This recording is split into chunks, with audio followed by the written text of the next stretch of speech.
ಯೇಸು ಕ್ರಿಸ್ತನಲ್ಲಿ ವಿಶ್ವಾಸ ಇಟ್ಟು ದೇವರಿಗೆ ತಮ್ಮನ್ನು ಒಪ್ಪಿಸಿಕೊಟ್ಟು ಜೀವಿಸುವಂಥ ಜನಗಳಿಗೆ ರೋಗ ಯಾಕೆ?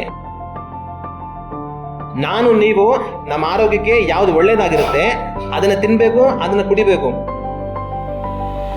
ಬೇಕರಿ ಐಟಮ್ ಆಗಿರಬಹುದು, ಹೊರಗಿನ ಊಟ ಆಗಿರಬಹುದು, ಎಣ್ಣೆಯ ಪದಾರ್ಥಗಳಾಗಿರಬಹುದು, ಈ ರೆಡಿಮೇಡ್ ಫುಡ್ಗಳಾಗಿರಬಹುದು, ಪ್ಯಾಕೆಟ್ ಫುಡ್ಗಳಾಗಿರಬಹುದು, ಇದು ಯಾವುದು ಸಹ ಮನುಷ್ಯನ ಆರೋಗ್ಯಕ್ಕೆ ಒಳ್ಳೆಯದು ಅಲ್ಲ. ರಾಗಿ ಮುಂದೆ ತೋರಿಸಿದ್ರೆ ಓಡಾಕ್ತಾರೆ. ಏನನ್ಬಿಟ್ಟು ಇದೇ ಇದು ಕಳ್ತಾರ, ಇದು ಹೆಂಗಿರೋದು, ಇದನ್ನ ಪಿಜ್ಜಾ ಕೊಡಿ, ಬರ್ಗರ್ ಕೊಡಿ, ಮ್ಯಾಗಿ ಕೊಡಿ, ಚೆನ್ನಾಗಿ ತಿಂತಾರೆ. ಕೊಬ್ಬು ಸೇರ್ಕೊಂಡು ತೂಕ ಜಾಸ್ತಿ ಆಗಿ ಕೊಲೆಸ್ಟ್ರಾಲ್ ಬಂದು, ಶುಗರ್ ಬಂದು, BP ಬಂದು ಎಲ್ಲ ರೋಗ ಬರಕ್ಕೆ ಶುರು ಆಗ್ಬಿಡುತ್ತೆ. ದೇವರು ನೀವು ತಿನ್ಬೇಕಂತ ಉಂಟು ಮಾಡೋರು ತಿಂದಿರ ಮನುಷ್ಯ ಬೇಡದರೆಲ್ಲ ಉಂಟು ಮಾಡಿಕೊಟ್ಟಿದ್ದಾನೆ. ಅದನ್ನ ತಿಂದ್ರೆ ಇನ್ನೇನಾಗುತ್ತೆ? ನಾನು ಉಪ್ಪಿಲ್ದಿರ ಸಪ್ಪೆ ತಿನ್ ಸಾಯ ಬದಲು ಉಪ್ಪು ಹಾಕೊಡು, ಉಪ್ಪು ತಿಂದು ಜಡಿ ಹೋಗ್ಬಿಡ್ತೀನಿ. ಡಾಕ್ಟರ್ ಅದನ್ನ ಮಾಡಬೇಡ, ಇದನ್ನ ತಿನ್ಬೇಡ, ಅದನ್ನ ಕುಡಿಬೇಡ ಹೇಳ್ತಾರೆ. ಏನು ಪಾಸೋದಿಲ್ಲ. ನೀವು ಒಂದೊಂದ್ಸರಿ ಸಾರಾಯಿ ಕುಡಿಯುವಾಗ್ಲೂ ನಿಮ್ ಲಿವರ್ಗೆ ಬೆಂಕಿ ಆಗ್ತಾ ಇದಾರೆ ಅಂತ ಅರ್ಥ. ಸಿಗರೇಟು ಬಿಡಿ ಎಲ್ಲ ಕುಡಿತಾ ಇರ್ತಾರೆ. ಅದು ಕುಡಿಯೋದ್ರಿಂದ ಲಂಗ್ಸ್ ಕೆಟ್ಟೋಗುತ್ತೆ. ಪಾನು ಅದು ತಿನ್ನೋದ್ರಿಂದ ಏನಾಗುತ್ತೆ? ಕ್ಯಾನ್ಸರ್ ಬರುತ್ತೆ. ಕೆಲಸ ಮಾಡೋದಕ್ಕಿಂತ ಆಯಾಗಿರೋದೆ ತುಂಬಾ ಕಷ್ಟ. ಒಂದ್ ಕಾಲದಲ್ಲಿ ಮನೆಗೆ ಒಂದು ಗಾಡಿ ಇದ್ರೇನೆ ದೊಡ್ಡ ವಿಷಯ. ಇವತ್ತು ಮನೆಯಲ್ಲಿ ಎಷ್ಟು ಜನ ಇದ್ದಾರೋ ಜನಕ್ಕಿಂತ ಜಾಸ್ತಿ ಗಾಡಿಗಳಿರುತ್ತೆ. ಒಂದ್ ಕಾಲದಲ್ಲಿ ಕಿಲೋಮೀಟರ್ ಗಟ್ಟೆ ಹೋಗ್ಬೇಕಂದ್ರೆ ಕೂಡ ನಡ್ಕೊಂಡೆ ಹೋಗೋರು. ಇವತ್ತು 2 ಹೆಜ್ಜೆ ಹೋಗ್ಬೇಕಂದ್ರೆ ಗಾಡಿನೇ ಬೇಕು. ಬಟ್ಟೆ ಒಗೆಯುವಾಗ ನಮ್ಗಿದ್ದಂತ ದೈಹಿಕವಾದ ಶ್ರಮ ವಾಷಿಂಗ್ ಮಿಷಿನ್ ಬಂದ್ಮೇಲೆ ಇಲ್ಲ. ಮೊಬೈಲ್ ಎಲ್ಲ ಏನ್ ಮಾಡ್ಬಿಟ್ಟಿದೆ ಅಂತಂದ್ರೆ ನಮ್ಮನ್ನ ದೊಡ್ಡ ಸೋಂಬೇರಿಗಳು ಮಾಡ್ಬಿಟ್ಟಿದೆ. ಅಕ್ಕಿ ಮೂಟೆ ಆಯ್ತಾ, ಗಾಡಿ ತಗೊಂಬರ ಕೇಳೋ, ಗಾಡಿ ತಗೊಂಡು ಗಾಡಿ ಇಟ್ಬಿಟ್ಟು ಗಾಡಿ ಹೊತ್ಕೊಂಡು ಹೋಗುತ್ತೆ. ಆಮೇಲೆ ಇವ್ರೇನ್ ಮಾಡ್ತಾರೆ? ಜಿಮ್ಗೆ ಹೋಗ್ಬಿಟ್ಟು ತೂಕ ಆಗ್ತಾ ಇರ್ತಾರೆ. 10 ಗಂಟೆಗೆ ಮನೆ ಅಂತ ಹೋಗ್ಬಿಟ್ಟು ಮೊಬೈಲ್ ಇಟ್ಕೊಂಡು ಮೊಬೈಲ್ ನೋಡ್ತಾನೆ ಇರೋದು. 12, 12:30, 1:30 ಗಂಟೆ ಮೊಬೈಲ್ ನೋಡ್ತಾನೆ ಇರ್ತಾರೆ. ಆಮೇಲೆ ಇವ್ರು ಮಲ್ಕೊಳ್ಳಲ್ಲ, ಮೊಬೈಲಲ್ಲಿ ಮಲ್ಕೊಂಡ್ಬಿಡುತ್ತೆ. ಅದೇ ಬ್ಯಾಟ್ರಿ ಖಾಲಿ ಆಗ್ಬಿಡುತ್ತೆ. ಆಮೇಲೆ ಬ್ಯಾಟ್ರಿ ಖಾಲಿ ಆಗೋದಕ್ಕೆ ಇವ್ರು ಮಲ್ಕೊಂತಾರೆ. ಬೆಳಿಗ್ಗೆಯಿಂದ ಊಟ ಮಾಡೋಕ್ಕೆ ಟೈಮ್ ಇಲ್ಲ ಅಂತ ಸ್ವಲ್ಪ ತಿನ್ಬಿಟ್ಟು ರಾತ್ರಿ ಯಾರು ಕೇಳೋರಲ್ಲಪ್ಪ ಆರಾಮಾಗಿದ್ದೀನಿ ಅಂತ ಅಂದ್ಬಿಟ್ಟು ಚೆನ್ನಾಗಿ ಹೋಗಿ ತಿಂತಾರೆ.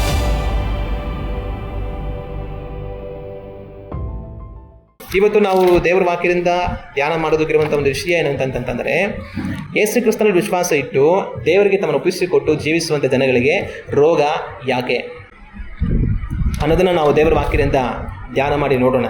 ಆದರೆ ಯೇಸು ಕ್ರಿಸ್ತನಲ್ಲಿ ವಿಶ್ವಾಸ ಇಟ್ಟು ದೇವರಿಗೆ ಒಪ್ಪಿಸಿಕೊಟ್ಟು ಜೀವಿಸುವಂಥ ಜನಗಳಿಗೆ ರೋಗ ಯಾಕೆ ಬರುತ್ತೆ ಅನ್ನೋದಕ್ಕೆ ಹಲವಾರು ಕಾರಣಗಳಿದೆ. ಆ ಹಲವಾರು ಕಾರಣಗಳನ್ನೆಲ್ಲ ಒಂದೇ ಸರಿ ನಾವು ಧ್ಯಾನ ಮಾಡೋದಕ್ಕೆ ಆಗೋದಿಲ್ಲ. ಅದರಿಂದ ಇವತ್ತು ಒಂದೇ ಒಂದು ಕಾರಣವನ್ನು, ಏನಕ್ಕೆ ದೇವರಲ್ಲಿ ನಂಬಿಕೆ ಇಟ್ಟು ಜೀವಿಸುವಂಥವರಿಗೂ ಸಹ ರೋಗ ಬಾಧೆಗಳು ಬರುತ್ತೆ ಅನ್ನೋದಕ್ಕೆ ಒಂದೇ ಒಂದು ಕಾರಣವನ್ನು ಇವತ್ತು ನಾವು ಧ್ಯಾನ ಮಾಡಿ ನೋಡೋಣ. ಮುಂದಿನ ದಿನಗಳಲ್ಲಿ ಬೇರೆ ಬೇರೆ ಕಾರಣಗಳನ್ನು ನಾವು ತಿಳಿದುಕೊಳ್ಳುತ್ತಾ ಹೋಗೋಣ. ಇವತ್ತು ನಾವು ದೇವರ ವಾಕ್ಯವನ್ನು ಧ್ಯಾನ ಮಾಡುವವರಾಗಿ ವಿಮೋಚನಾಕಾಂಡ ಪುಸ್ತಕ 15ನೇ ಅಧ್ಯಾಯ 26ನೇ ವಾಕ್ಯವನ್ನು ನಾವು ಓದಿ ನೋಡೋಣ. ನೀವು ನಿಮ್ಮ ದೇವರಾದ ಯೆಹೋವನ ಮಾತನ್ನು ಶ್ರದ್ಧೆಯಿಂದ ಕೇಳಿ ಆತನ ದೃಷ್ಟಿಗೆ ಸರಿ ಬೀಳುವುದನ್ನು ಮಾಡಿ ಆತನ ಆಜ್ಞೆಗಳಿಗೆ ವಿಧೇಯರಾಗಿದ್ದು ಆತನ ಕಟ್ಟಳೆಗಳನ್ನೆಲ್ಲ ಅನುಸರಿಸಿ ನಡೆದರೆ ನಾನು ಐಗುಪ್ತರಿಗೆ ಉಂಟು ಮಾಡಿದ ವ್ಯಾಧಿಗಳಲ್ಲಿ ಒಂದನ್ನು ನಿಮಗೆ ಬರಗೊಡಿಸುವುದಿಲ್ಲ. ಯೆಹೋವನೆಂಬ ನಾನೇ ನಿಮಗೆ ಆರೋಗ್ಯದಾಯಕನು. ಹಲ್ಲೆಲೂಯಾ. ಈ ವಾಕ್ಯದಲ್ಲಿ ನಾವು ಓದಿ ನೋಡುವಾಗ ದೇವರು ಇಸ್ರಾಯೇಲ್ ಜನಗಳಿಗೆ ಹೇಳೋ ಮಾತೇನಂತಂದರೆ, ನೀವು ನನ್ನ ಮಾತನ್ನು ಕೇಳಿ ನನ್ನ ಆಜ್ಞೆಗಳನ್ನು ಅನುಸರಿಸಿ ನಡೆಯುವಾಗ ಐಗುಪ್ತರಿಗೆ ಉಂಟಾದಂಥ ವ್ಯಾಧಿಗಳಲ್ಲಿ ಒಂದು ಸಹ ನಿಮಗೆ ಉಂಟಾಗದ ಹಾಗೆ ನಾನು ನಿಮ್ಮನ್ನು ಕಾದುಕೊಳ್ಳುತ್ತೇನೆ. ನಾನೇ ನಿಮಗೆ ಆರೋಗ್ಯದಾಯಕನು ಅಂತ ದೇವರು ವಾಗ್ದಾನ ಮಾಡೋದನ್ನು ನಾವು ಕಾಣ್ತೇವೆ. ಅದು ಮಾತ್ರ ಅಲ್ಲದ ವಿಮೋಚನಾಕಾಂಡ ಪುಸ್ತಕ 23ನೇ ಅಧ್ಯಾಯ 25ನೇ ವಾಕ್ಯವನ್ನು ನಾವು ಓದಿ ನೋಡಿದರೆ ಈ ವಾಕ್ಯದಲ್ಲಿ ಈ ರೀತಿಯಾಗಿದೆ. ನಿಮ್ಮ ದೇವರಾದ ಯೆಹೋವನೊಬ್ಬನನ್ನೇ ಆರಾಧಿಸಬೇಕು, ಆಗ ಆತನು ನಿಮ್ಮ ಅನ್ನಪಾನಗಳನ್ನು ಆಶೀರ್ವದಿಸುವನು, ನಿಮ್ಮೊಳಗೆ ಯಾವ ವ್ಯಾಧಿಯು ಉಂಟಾಗದಂತೆ ಮಾಡುವನು. ಇಲ್ಲಿ ದೇವರು ಹೇಳೋ ಮಾತೇನಂತಂದರೆ, ನಿಮ್ಮ ದೇವರಾಗಿರುವ ಯೆಹೋವನಾಗಿರುವ ನನ್ನನ್ನು ನೀವು ಆರಾಧಿಸಬೇಕು, ಆಗ ನಾನು ನಿಮ್ಮ ಅನ್ನಪಾನಗಳನ್ನು ಆಶೀರ್ವಾದ ಮಾಡ್ತೀನಿ ಅಂತ ಹೇಳಿ ನಿಮ್ಮೊಳಗೆ ಯಾವ ವ್ಯಾಧಿಯೂ ಉಂಟಾಗದಂತೆ ಮಾಡುವೆನು. ನೀವು ನನ್ನನ್ನೇ ಆರಾಧಿಸುವಾಗ ನಿಮ್ಮಲ್ಲಿ ಯಾವ ವ್ಯಾಧಿಯೂ ಉಂಟಾಗದ ಹಾಗೆ ನಾನು ಮಾಡ್ತೀನಿ, ನಿಮಗೆ ರೋಗನೇ ಬರೋದಿಲ್ಲ ಅಂತ ದೇವರು ಹೇಳೋದನ್ನು ನಾವು ಕಾಣ್ತೇವೆ. ಇನ್ನು ಧರ್ಮೋಪದೇಶಕಾಂಡ ಪುಸ್ತಕ 7ನೇ ಅಧ್ಯಾಯ 15ನೇ ವಾಕ್ಯವನ್ನು ನಾವು ಓದಿ ನೋಡಿದರೆ ಈ ವಾಕ್ಯದಲ್ಲಿ ಈ ರೀತಿಯಾಗಿದೆ. ನಿಮ್ಮಲ್ಲಿ ಯಾವ ವ್ಯಾಧಿಯೂ ಉಂಟಾಗದಂತೆ ಯೆಹೋವನು ಮಾಡುವನು. ಇಲ್ಲಿ ವಾಕ್ಯ ಹೇಳೋದೇನು? ನಿಮ್ಮಲ್ಲಿ ಯಾವ ವ್ಯಾಧಿಯೂ ಉಂಟಾಗದಂತೆ ಯೆಹೋವನು ಮಾಡುವನು ಎಂಬುದಾಗಿ. ಆಗ ನಾವು ಓದಿದಂಥ ಕೆಲವೊಂದು ವಾಕ್ಯಗಳಲ್ಲೆಲ್ಲ ನಮಗೆ ಏನು ಹೇಳುತ್ತೆ ಅಂತಂತಂದರೆ, ಈ ವಾಕ್ಯಗಳಲ್ಲೆಲ್ಲ ದೇವರು ನಮಗೆ ಹೇಳೋ ಮಾತು, ನಿಮಗೆ ಯಾವ ರೋಗ ಬರೋದಕ್ಕೆ ನಾನು ಬಿಡೋದಿಲ್ಲ, ನಿಮಗೆ ಯಾವ ರೋಗ ಉಂಟಾಗೋದಿಲ್ಲ, ನಾನು ನಿಮಗೆ ಆರೋಗ್ಯವನ್ನು ಕೊಡ್ತೀನಿ ಅಂತೆಲ್ಲ ದೇವರು ವಾಗ್ದಾನ ಮಾಡೋದನ್ನು ನಾವು ಕಾಣ್ತೇವೆ. ಆಗ ದೇವರು ನಮಗೆ ವಾಗ್ದಾನ ಮಾಡೋದು ಒಳ್ಳೆಯ ಆರೋಗ್ಯವನ್ನು, ಯಾವ ರೋಗವೂ ಸಹ ನಮಗೆ ಬರೋದಿಲ್ಲ ಅಂತ ದೇವರು ನಮಗೆ ವಾಗ್ದಾನ ಮಾಡ್ತಾರೆ. ಆದರೆ ದೇವರು ನಮಗೆ ಒಳ್ಳೆಯ ಆರೋಗ್ಯವನ್ನು ಕೊಡುವಾತನಾಗಿದ್ದರೂ ಸಹ ದೇವರು ನಮ್ಮನ್ನು ಯಾವುದೇ ರೋಗ ಬರೋದಕ್ಕೆ ಬಿಡೋದಿಲ್ಲ ಅಂತ ಹೇಳಿದರೂ ಸಹ ಅನೇಕರು ಯೇಸು ಕ್ರಿಸ್ತನಲ್ಲಿ ವಿಶ್ವಾಸ ಇಟ್ಟು ಜೀವಿಸುವಂಥವರಲ್ಲಿ ಆಗಾಗ ರೋಗಗಳು ಕಾಣಿಸಿಕೊಳ್ಳುವಂಥದ್ದನ್ನು ನಾವು ನೋಡಬಹುದು. ಆಗ ಅನೇಕರು ಒಂದು ಪ್ರಶ್ನೆ ಬರುತ್ತೆ, ದೇವರು ನಾನು ನಿಮಗೆ ಒಳ್ಳೆಯ ಆರೋಗ್ಯ ಕೊಡ್ತೀನಿ, ನಿಮಗೆ ಯಾವುದೇ ರೋಗ ಬರೋದಕ್ಕೆ ಬಿಡೋದಿಲ್ಲ ಅಂತೆಲ್ಲ ಬರೆದು ಕೊಟ್ಟಿದ್ದಾರಲ್ಲ, ಆದರೂ ಸಹ ಯೇಸು ಕ್ರಿಸ್ತನಲ್ಲಿ ವಿಶ್ವಾಸ ಇಟ್ಟು ದೇವರಿಗೆ ತಮ್ಮ ಒಪ್ಪಿಸಿಕೊಟ್ಟು ಜೀವಿಸುವಂಥವರಿಗೆ ರೋಗ ಯಾಕೆ? ದೇವರ ಆರೋಗ್ಯವನ್ನು ಕೊಡುವಾತನಾಗಿದ್ದರೆ, ಯಾವ ರೋಗ ಬರದ ಹಾಗೆ ತಪ್ಪಿಸುವಾತನು ದೇವರಾಗಿದ್ದರೆ, ದೇವರನ್ನು ನಂಬಿ ಜೀವಿಸುವಂಥ ಜನಗಳಿಗೆ ಈ ರೋಗ ಬಾಧೆ ಸಮಸ್ಯೆಗಳು ಯಾಕೆ ಅನ್ನುವಂಥ ಒಂದು ಪ್ರಶ್ನೆ ಅನೇಕರಿಗೆ ಬರುತ್ತೆ. ಆಗ ಯೇಸು ಕ್ರಿಸ್ತನಲ್ಲಿ ವಿಶ್ವಾಸ ಇಟ್ಟು ದೇವರಿಗೆ ತಮ್ಮನ್ನು ಒಪ್ಪಿಸಿಕೊಟ್ಟು ಜೀವಿಸುತ್ತಾ ಇದ್ದರೂ ಸಹ ದೇವರು ನಾನು ನಿಮಗೆ ಆರೋಗ್ಯದಾಯಕನು, ನಾನು ನಿಮಗೆ ಒಳ್ಳೆಯ ಆರೋಗ್ಯವನ್ನು ಕೊಡ್ತೀನಿ ಅಂತ, ಯಾವ ರೋಗ ಬರದ ಹಾಗೆ ನಿಮ್ಮನ್ನು ನಾನು ನೋಡ್ಕೊಳ್ತೀನಿ ಅಂತ ಹೇಳಿದರೂ ಸಹ ದೇವರಿಗೆ ತಮ್ಮನ್ನು ಒಪ್ಪಿಸಿಕೊಟ್ಟು ಜೀವಿಸುವಂಥವರಿಗೆ ರೋಗ ಅನ್ನೋದು ಯಾಕೆ ಬರುತ್ತೆ? ಅದಕ್ಕೆ ಕಾರಣಗಳು ಏನು ಅನ್ನೋದನ್ನು ನಾವು ಧ್ಯಾನ ಮಾಡಿ ನೋಡೋಣ. ಅದಕ್ಕೆ ಹಲವಾರು ಕಾರಣಗಳಿರುತ್ತೆ. ಅದರಲ್ಲಿ ಒಂದು ಕಾರಣವನ್ನು ನಾವಿವತ್ತು ಧ್ಯಾನ ಮಾಡಿ ನೋಡೋಣ. ಕೆಲವರು ಏನು ಮಾಡ್ತಾರೆ, ಒಂದು ವೇಳೆ ದೇವರಿಗೆ ತಮ್ಮನ್ನು ಒಪ್ಪಿಸಿಕೊಟ್ಟು ಜೀವಿಸ್ತಾ ಇರುವಂಥವರಲ್ಲಿ ಯಾರಿಗಾದ್ರೂ ಏನಾದರೂ ಒಂದು ರೋಗ ಒಂದು ಸಮಯದಲ್ಲಿ ಬಂದ್ಬಿಟ್ರೆ, ಬೇರೆಯವರು ಕೆಲವರು ಏನು ತೀರ್ಮಾನ ಮಾಡ್ತಾರೆ ಅಂತಂತಂದರೆ, ಈ ಮನುಷ್ಯನಲ್ಲಿ ಏನೋ ಪಾಪ ಇರಬೇಕು, ಇವನು ಸರಿ ಇಲ್ಲ ಅನಿಸುತ್ತೆ, ಇವನೇನೋ ಕೆಟ್ಟ ಕೆಲಸಗಳು ಮಾಡ್ತಾ ಇರಬೇಕು, ನೋಡೋದಕ್ಕೆ ಒಳ್ಳೆಯವಂತರ ಇರ್ಬೋದು, ಆದರೆ ಒಳಗಡೆ ಸರಿ ಇಲ್ಲ ಅನಿಸುತ್ತೆ, ಅದಕ್ಕೆ ದೇವರೇನು ಮಾಡಿದ್ದಾರೆ, ಅವನಿಗೆ ಈ ರೋಗವನ್ನು ಅನುಮತಿಸಿದ್ದಾರೆ ಅಂತ ತೀರ್ಪು ಮಾಡಿಬಿಡ್ತಾರೆ. ಆದರೆ ಆ ಥರ ತೀರ್ಪು ಮಾಡೋದು ಸರಿಯಾದದ್ದು ಅಲ್ಲ. ಒಳ್ಳೆಯವರಿಗೂ, ನೀತಿವಂತರಿಗೂ, ಪರಿಶುದ್ಧರಿಗೂ, ದೇವರಿಗೆ ಭಯಪಟ್ಟು ತಮ್ಮನ್ನು ದೇವರು ಒಪ್ಪಿಸಿಕೊಟ್ಟು ದೇವರ ಚಿತ್ತರಂತೆ ನಡೆಯುವಂಥವರಿಗೂ ಸಹ ರೋಗಗಳು ಬರೋದಕ್ಕೆ ಸಾಧ್ಯತೆ ಇರುತ್ತೆ. ಆದರೆ ಇದಕ್ಕೆಲ್ಲ ಏನು ಕಾರಣ? ನಾವು ಧ್ಯಾನ ಮಾಡ್ತಾ ಮುಂದಿನ ದಿನಗಳಲ್ಲಿ ತಿಳಿದುಕೊಳ್ಳೋಣ. ಇವತ್ತು ದೇವರಿಗೆ ತಮ್ಮನ್ನು ಒಪ್ಪಿಸಿಕೊಟ್ಟು ಜೀವಿಸುವಂಥವರಿಗೆ ರೋಗ ಬರೋದಕ್ಕೆ ಕಾರಣ ಏನು ಅನ್ನುವಂಥ ಮೊದಲನೇ ಕಾರಣವನ್ನು ನಾವು ನೋಡೋಣ. ಯೇಸು ಕ್ರಿಸ್ತನಲ್ಲಿ ವಿಶ್ವಾಸ ಇಟ್ಟು ದೇವರಿಗೆ ತಮ್ಮನ್ನು ಒಪ್ಪಿಸಿಕೊಟ್ಟು ಜೀವಿಸುವ ಅಂಥವರಲ್ಲಿ ರೋಗ ಯಾಕೆ? ಅವರಲ್ಲಿ ರೋಗ ಯಾಕೆ ಅಂದರೆ, ಒಂದು ಕಾರಣ ಕೆಟ್ಟ ಜೀವನ ಶೈಲಿ. ದೇವರಿಗೆ ಒಪ್ಪಿಸಿಕೊಟ್ಟು ಜೀವಿಸುವಂಥವರಿಗೆ ರೋಗ ಯಾಕೆ ಬರುತ್ತೆ? ಕೆಟ್ಟ ಜೀವನ ಶೈಲಿ. ನಾವು ದೇವರ ವಾಕ್ಯವನ್ನು ಓದಿ ನೋಡುವಾಗ ಜ್ಞಾನೋಕ್ತಿಗಳ ಪುಸ್ತಕ 25ನೇ ಅಧ್ಯಾಯ 16ನೇ ವಾಕ್ಯದಲ್ಲಿ ಈ ರೀತಿಯಾಗಿದೆ: ಜೇನು ಸಿಕ್ಕಿತೋ ಮಿತವಾಗಿ ತಿನ್ನು, ಹೊಟ್ಟೆ ತುಂಬ ತಿಂದರೆ ಕಾರಿಬಿಟ್ಟಿಯೇ. ಇಲ್ಲಿ ವಾಕ್ಯ ಹೇಳೋದೇನು, ಜೇನು ಸಿಕ್ಕಿತೋ, ಒಂದು ವೇಳೆ ನನಗೆ ಜೇನು ಸಿಗುತ್ತಾ, ಮಿತವಾಗಿ ತಿನ್ನು, ಆದರೆ ಹೊಟ್ಟೆ ತುಂಬ ತಿಂದರೆ ಕಾರಿಬಿಟ್ಟಿ. ಹಂಗಂದ್ರೆ ಜೇನು ತಿನ್ನೋದಕ್ಕೆ ತುಂಬ ಚೆನ್ನಾಗಿರುತ್ತೆ, ಜೇನು ತಿನ್ನೋದು ಒಳ್ಳೇದೇ. ಆದರೆ ಜೇನು ತಿನ್ನೋದು ಒಳ್ಳೇದಂತ ಹೇಳಿ, ತಿನ್ನೋದಕ್ಕೆ ಚೆನ್ನಾಗಿರುತ್ತೆ ಅಂತ ಹೇಳಿ, ಸಿಕ್ತು ಅಂತ ಹೇಳಿ ತುಂಬ ತಿನ್ಬಿಡ್ಬೇಡ. ಮಿತವಾಗಿ ತಿನ್ನು, ಎಷ್ಟು ತಿನ್ನಬೇಕೋ ಅಷ್ಟು ತಿನ್ನು. ಇಲ್ಲಾಂದ್ರೆ ಏನಾಗುತ್ತೆ, ವಾಂತಿ ಆಗುತ್ತೆ. ಸಿಕ್ತು ಅಂತ ಹೇಳಿ ನೀನು ತುಂಬ ತಿನ್ಬಿಟ್ರೆ ತಿನ್ನೋವಾಗ ಚೆನ್ನಾಗಿರುತ್ತೆ, ಆದರೆ ಒಳಗಡೆ ಸೇರಿದ್ಮೇಲೆ ನಿನ್ನ ಶರೀರಕ್ಕೆ ಅದು ಸರಿ ಇರೋದಿಲ್ಲ. ಕೊನೆಗೆ ನೀನು ಹೊಟ್ಟೆಗೆಟ್ಟೋಗಿ ಎಲ್ಲ ವಾಂತಿ ಮಾಡಬೇಕಾಗತ್ತೆ. ಜೇನು ತಿನ್ನೋದಕ್ಕೆ ಒಳ್ಳೇದೇ, ತಿನ್ನೋದಕ್ಕೆ ಚೆನ್ನಾಗಿರುತ್ತೆ, ಸ್ವಲ್ಪ ಮಾತ್ರ ತಿನ್ನು ಅಂತ ದೇವ್ರ ವಾಕ್ಯ ಹೇಳೋದನ್ನು ನಾವು ಕಾಣ್ತೇವೆ. ಇನ್ನು ತಿಮೋಥಿಯನಿಗೆ ಬರೆದಂಥ ಮೊದಲನೇ ಪತ್ರಿಕೆ 5ನೇ ಅಧ್ಯಾಯ 23ನೇ ವಾಕ್ಯವನ್ನು ನಾವು ಓದಿ ನೋಡಿದರೆ ಈ ವಾಕ್ಯದಲ್ಲಿ ಈ ರೀತಿಯಾಗಿದೆ: ಇನ್ನು ಮೇಲೆ ನೀರನ್ನು ಮಾತ್ರ ಕುಡಿಯುವವನಾಗಿರದೆ ನಿನ್ನ ಅಜೀರ್ಣದ ಮತ್ತು ನಿನಗೆ ಆಗಾಗ್ಗೆ ಉಂಟಾಗುವ ಅಸ್ವಸ್ಥತೆಯ ಪರಿಹಾರಕ್ಕಾಗಿ ದ್ರಾಕ್ಷರಸವನ್ನು ಸ್ವಲ್ಪವಾಗಿ ತೆಗೆದುಕೋ. ಇಲ್ಲಿ ಅಪೊಸ್ತಲನಾಗಿರುವಂಥ ಪೌಲನು ತಿಮೋಥಿಯನಿಗೆ ಪತ್ರವನ್ನು ಬರೀತಾ ಇದ್ದಾನೆ. ತನ್ನ ಪತ್ರವನ್ನು ಬರೆಯುತ್ತಾ ಒಂದು ಮಾತು ಹೇಳ್ದಾನೆ, ಏನಂತಂತಂದರೆ, ನೀನು ನೀರು ಮಾತ್ರ ಕುಡಿಯುವಂಥವನಾಗಿರಬೇಡ, ಆದರೆ ನಿನಗೆ ಅಜೀರ್ಣ ಇದೆ, ಮತ್ತು ಆಗಾಗ ನಿನಗೆ ಅಸ್ವಸ್ಥತೆ ಉಂಟಾಗುತ್ತೆ, ನಿನ್ನಲ್ಲಿ ಅಜೀರ್ಣ, ಆಗಾಗ ಆರೋಗ್ಯ ಕೆಟ್ಟು ಹೋಗುವಂಥ ಒಂದು ಪರಿಸ್ಥಿತಿ ನನಗಿದೆ. ಆಗ ಅದಕ್ಕಾಗಿ ನೀನೇನು ಮಾಡು, ದ್ರಾಕ್ಷರಸವನ್ನು ಸ್ವಲ್ಪವಾಗಿ ತೆಗೆದುಕೋ. ಆ ಕಾಲದಲ್ಲಿ ದ್ರಾಕ್ಷರಸವನ್ನು ಸಹಜವಾಗಿ ಕುಡಿಯೋರು, ಹಣ್ಣಿನ ಜ್ಯೂಸ್ ಥರ ಕುಡಿಯೋರು. ಹಾಗೆ ಇಲ್ಲಿ ಪೌಲ್ ಏನು ಹೇಳ್ತಾ ಇದ್ದಾನೆ ಅಂತಂದರೆ, ತಿಮೋತಿ, ನೀನು ಬರೀ ನೀರು ಕುಡ್ಕೊಂಡು ಮಾತ್ರ ಇರಬೇಡ, ನಿನಗೆ ಅಜೀರ್ಣ ಆಗುತ್ತೆ, ಆಗಾಗ ನಿನಗೆ ಅಸ್ವಸ್ಥತೆ ಆಗುತ್ತೆ, ಆರೋಗ್ಯ ಕೆಟ್ಟೋಗುತ್ತೆ. ಇದಕ್ಕೆ ಪರಿಹಾರ ಏನಂತಂದರೆ, ನೀನು ಆಗಾಗ ಸ್ವಲ್ಪ ದ್ರಾಕ್ಷರಸವನ್ನು ಕುಡಿ, ಅದು ಕುಡಿದ್ರೆ ನಿನ್ನ ಆರೋಗ್ಯಕ್ಕೆ ಅದು ಒಳ್ಳೆಯದಾಗಿರುತ್ತೆ ಅಂತ ತಿಮೋತಿಗೆ ಪೌಲನು ಆಲೋಚನೆ ಹೇಳೋದನ್ನು ನಾವು ದೇವರ ವಾಕ್ಯದಲ್ಲಿ ಕಾಣ್ತೇವೆ. ಆಗ ಇಲ್ಲಿ ತಿಮೋತಿಯನಿಗೆ ಶರೀರದಲ್ಲಿ ಅಸ್ವಸ್ಥತೆ ಇದೆ. ಆ ಅಸ್ವಸ್ಥತೆಗೆ ಒಂದು ಪರಿಹಾರ ಇದೆ. ಏನು ಪರಿಹಾರ? ಬರೀ ನೀರು ಮಾತ್ರ ಕುಡಿದ್ರೆ ಆಗಲ್ಲ, ಸ್ವಲ್ಪ ದ್ರಾಕ್ಷರಸವನ್ನು ಸಹ ಕುಡಿಬೇಕು, ಆಗ ಅದು ತನ್ನ ಆರೋಗ್ಯಕ್ಕೆ ಒಳ್ಳೆಯದು. ಆಗ ನಾವು 2 ವಾಕ್ಯಗಳನ್ನು ಓದಿ ನೋಡಿದ್ವಿ. ಒಂದು ವಾಕ್ಯದಲ್ಲಿ ಜೇನು ಸಿಕ್ತು ಅಂತ ಹೇಳಿ ಮಿತವಾಗಿ ತಿನ್ನೋದಕ್ಕೆ ಚೆನ್ನಾಗಿರುತ್ತೆ ಅಂತ ಹೇಳಿ ಹೊಟ್ಟೆ ತುಂಬ ತಿನ್ಬೇಡ, ಆಮೇಲೆ ವಾಂತಿ ಮಾಡ್ತೀಯಾ ಅಂತ ಒಂದು ವಾಕ್ಯ ಹೇಳುತ್ತೆ. ಇನ್ನೊಂದು ವಾಕ್ಯದಲ್ಲಿ ನೀನು ಬರೀ ನೀರು ಮಾತ್ರ ಕುಡಿತೀಯಾ, ಆದರೆ ನಿನ್ನ ಆಹಾರ ಸಮಸ್ಯೆಯ ಪರಿಹಾರಕ್ಕಾಗಿ ನೀನು ಸ್ವಲ್ಪ ದ್ರಾಕ್ಷಿ ರಸವನ್ನು ಸಹ ಕುಡಿ ಅಂತ ದೇವರ ವಾಕ್ಯ ಹೇಳುತ್ತೆ. ಆಗ ಎರಡು ವಾಕ್ಯಗಳನ್ನು ನಾವು ಗಮನಿಸುವಾಗ ಒಂದರಲ್ಲಿ ಜಾಸ್ತಿ ತಿನ್ನಬೇಡ ಅಂತ ಇದೆ, ಜೇನುತುಪ್ಪ ಸಿಕ್ತು ಅಂತ ಹೇಳಿ ಜಾಸ್ತಿ ತಿನ್ನಬೇಡ, ಸ್ವಲ್ಪ ತಿನ್ನು, ಜಾಸ್ತಿ ತಿಂದರೆ ನಿನ್ನ ಆರೋಗ್ಯ ಕೆಟ್ಟೋಗುತ್ತೆ, ಬುದ್ಧಿ ಇರಲಿ ಅಂತ ವಾಕ್ಯ ಹೇಳುತ್ತೆ. ಇನ್ನೊಂದು ಕಡೆ ನೀನು ಸ್ವಲ್ಪ ದ್ರಾಕ್ಷಿ ರಸ ಕುಡಿದ್ರೆ ನಿನ್ಗೆ ಒಳ್ಳೇದು, ಕುಡಿದಿರಾ ಬರೀ ನೀರು ಮಾತ್ರ ಕುಡ್ಕೊಂಡಿದ್ರೆ ನಿನ್ನ ಆರೋಗ್ಯಕ್ಕೆ ಅದು ಅಷ್ಟು ಒಳ್ಳೇದಾಗಿರಲ್ಲ ಅಂತ ಇನ್ನೊಂದು ವಾಕ್ಯ ಹೇಳುತ್ತೆ. ಆಗ ದೇವರ ವಾಕ್ಯದಲ್ಲಿ ಒಂದು ಕಡೆ ತಿನ್ಬೇಡ ಅಂತ ಹೇಳಿ, ತಿಂದರೆ ಆರೋಗ್ಯ ಕೆಟ್ಟೋಗುತ್ತೆ ಅಂತ ಹೇಳಿ, ಇನ್ನೊಂದು ಕಡೆ ಸ್ವಲ್ಪ ಕುಡಿದ್ರೆ ನಿನ್ನ ಆರೋಗ್ಯಕ್ಕೆ ಒಳ್ಳೇದು ಅಂತ ಹೇಳಿ ದೇವರ ವಾಕ್ಯ ಹೇಳೋದನ್ನು ನಾವು ಕಾಣ್ತೇವೆ.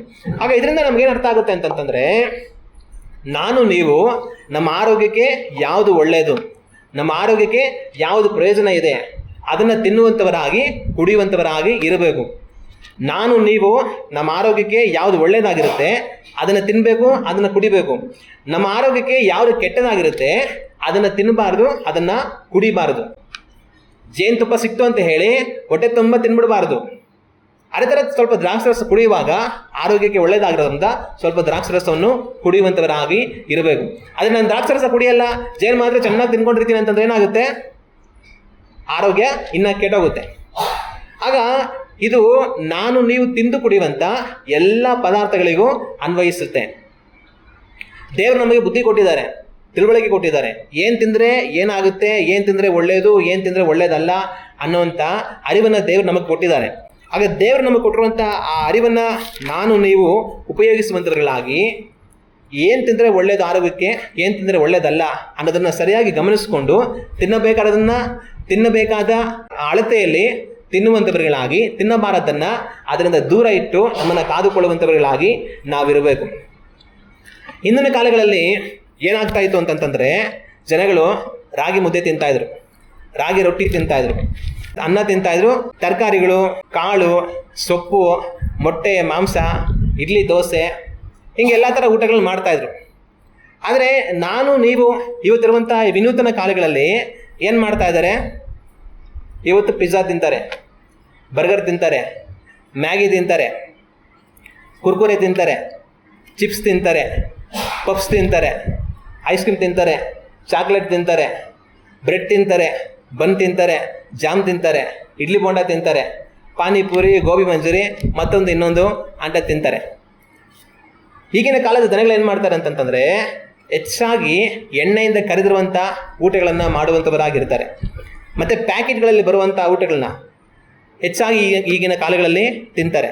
ಮತ್ತು ರೆಡಿಮೇಡ್ ಫುಡ್ಡು ಅಂತಂದರೆ ಅಂಗಡಿಯಲ್ಲಿ ಪ್ಯಾಕೆಟಲ್ಲಿ ಇರ್ತಾರೆ, ಅದನ್ನು ತೊಗೊಂಬಂದು 2 ನಿಮಿಷ ಮನೇಲಿ ಏನೋ ಮಾಡಿದ್ರೆ ಆಗೋಗ್ಬಿಡುತ್ತೆ ಊಟ. ರೆಡಿಮೇಡ್ ಫುಡ್ಡು ಅಂದರೆ ಅವ್ರು ಹೆಚ್ಚು ಕಡಿಮೆ ಪ್ಯಾಕೆಟಲ್ಲಿ ರೆಡಿ ಮಾಡಿ ಇಟ್ಟಿರ್ತಾರೆ, ನೀವು ಮನೇಲಿ ಹೋಗಿ ಸ್ವಲ್ಪ ನೀರು ಇದು ಬಿಸಿ ಮಾಡೋದು, ಸ್ವಲ್ಪ ಕಾಯಿಸೋದು ಏನೋ ಮಾಡಿದ್ರೆ ತಿನ್ನೋದಕ್ಕೆ ರೆಡಿ ಆಗಿಬಿಡುತ್ತೆ ಅಂತ ಹೇಳಿ ರೆಡಿಮೇಡ್ ಫುಡ್ಗಳನ್ನ ತಿಂತಾರೆ. ಮತ್ತು ಬೇಕ್ರಿ ಐಟಮ್ಗಳನ್ನ ಈ ಕಾಲಗಳಲ್ಲಿ ಜನಗಳು ತುಂಬ ತಿಂತಾರೆ. ಹೊರಗಿನ ಊಟಗಳನ್ನ ಈ ಕಾಲಗಳಲ್ಲಿ ಜನಗಳು ತುಂಬ ತಿಂತಾರೆ. ಆದರೆ ಈ ಬೇಕ್ರಿ ಐಟಮ್ ಆಗಿರಬಹುದು, ಹೊರಗಿನ ಊಟ ಆಗಿರಬಹುದು, ಎಣ್ಣೆಯ ಪದಾರ್ಥಗಳಾಗಿರಬಹುದು, ಈ ರೆಡಿಮೇಡ್ ಫುಡ್ಗಳಾಗಿರಬಹುದು, ಪ್ಯಾಕೆಟ್ ಫುಡ್ಗಳಾಗಿರಬಹುದು, ಇದು ಯಾವುದು ಸಹ ಮನುಷ್ಯನ ಆರೋಗ್ಯಕ್ಕೆ ಒಳ್ಳೆಯದು ಅಲ್ಲ. ಅದರಲ್ಲೆಲ್ಲ ಏನಿರುತ್ತೆ ಅಂತಂತಂದರೆ ಹೆಚ್ಚಿನ ಮೈದಾ ಇರುತ್ತೆ, ಸಕ್ಕರೆ ಜಾಸ್ತಿ ಇರುತ್ತೆ, ಎಣ್ಣೆ ಜಾಸ್ತಿ ಇರುತ್ತೆ, ಮತ್ತು ಅವರ ಆಹಾರ ಕೆಟ್ಟೋಗಬಾರ್ದು, ಮತ್ತು ಬಾಯಿಗೆ ಇಟ್ಟಿದ ತಕ್ಷಣ ತುಂಬ ರುಚಿಯಾಗಿರ್ಬೇಕು ಅನ್ನೋದಕ್ಕೋಸ್ಕರ ಥರಥರವಾಗಿ ಕೆಮಿಕಲ್ಸ್ ಹಾಕಿರ್ತಾರೆ. ಮತ್ತು ಅದು ನೋಡುವಾಗ ನಿಮಗೆ ಕಲರ್ ಕಾಣಿಸ್ಬೇಕಂತ ಹೇಳಿ ಅದಕ್ಕೆ ಕಲರ್ಗಳು ಮಿಕ್ಸ್ ಮಾಡಿರ್ತಾರೆ. ಆಗ ಈ ಕೆಮಿಕಲ್ಸ್ಗಳು, ಈ ಕಲರ್ಗಳು ಮತ್ತೊಂದು ಇನ್ನೊಂದು ಆರೋಗ್ಯಕ್ಕೆ ಒಳ್ಳೆಯದು ಅಲ್ಲ. ಈ ತಿನ್ನೋದ್ರಿಂದ ಏನಾಗುತ್ತೆ, ಶರೀರದಲ್ಲಿ ಕೊಬ್ಬು ಜಾಸ್ತಿ ಆಗುತ್ತೆ. ಕೊಬ್ಬು ಜಾಸ್ತಿ ಆದರೆ ತೂಕ ಜಾಸ್ತಿ ಆಗುತ್ತೆ.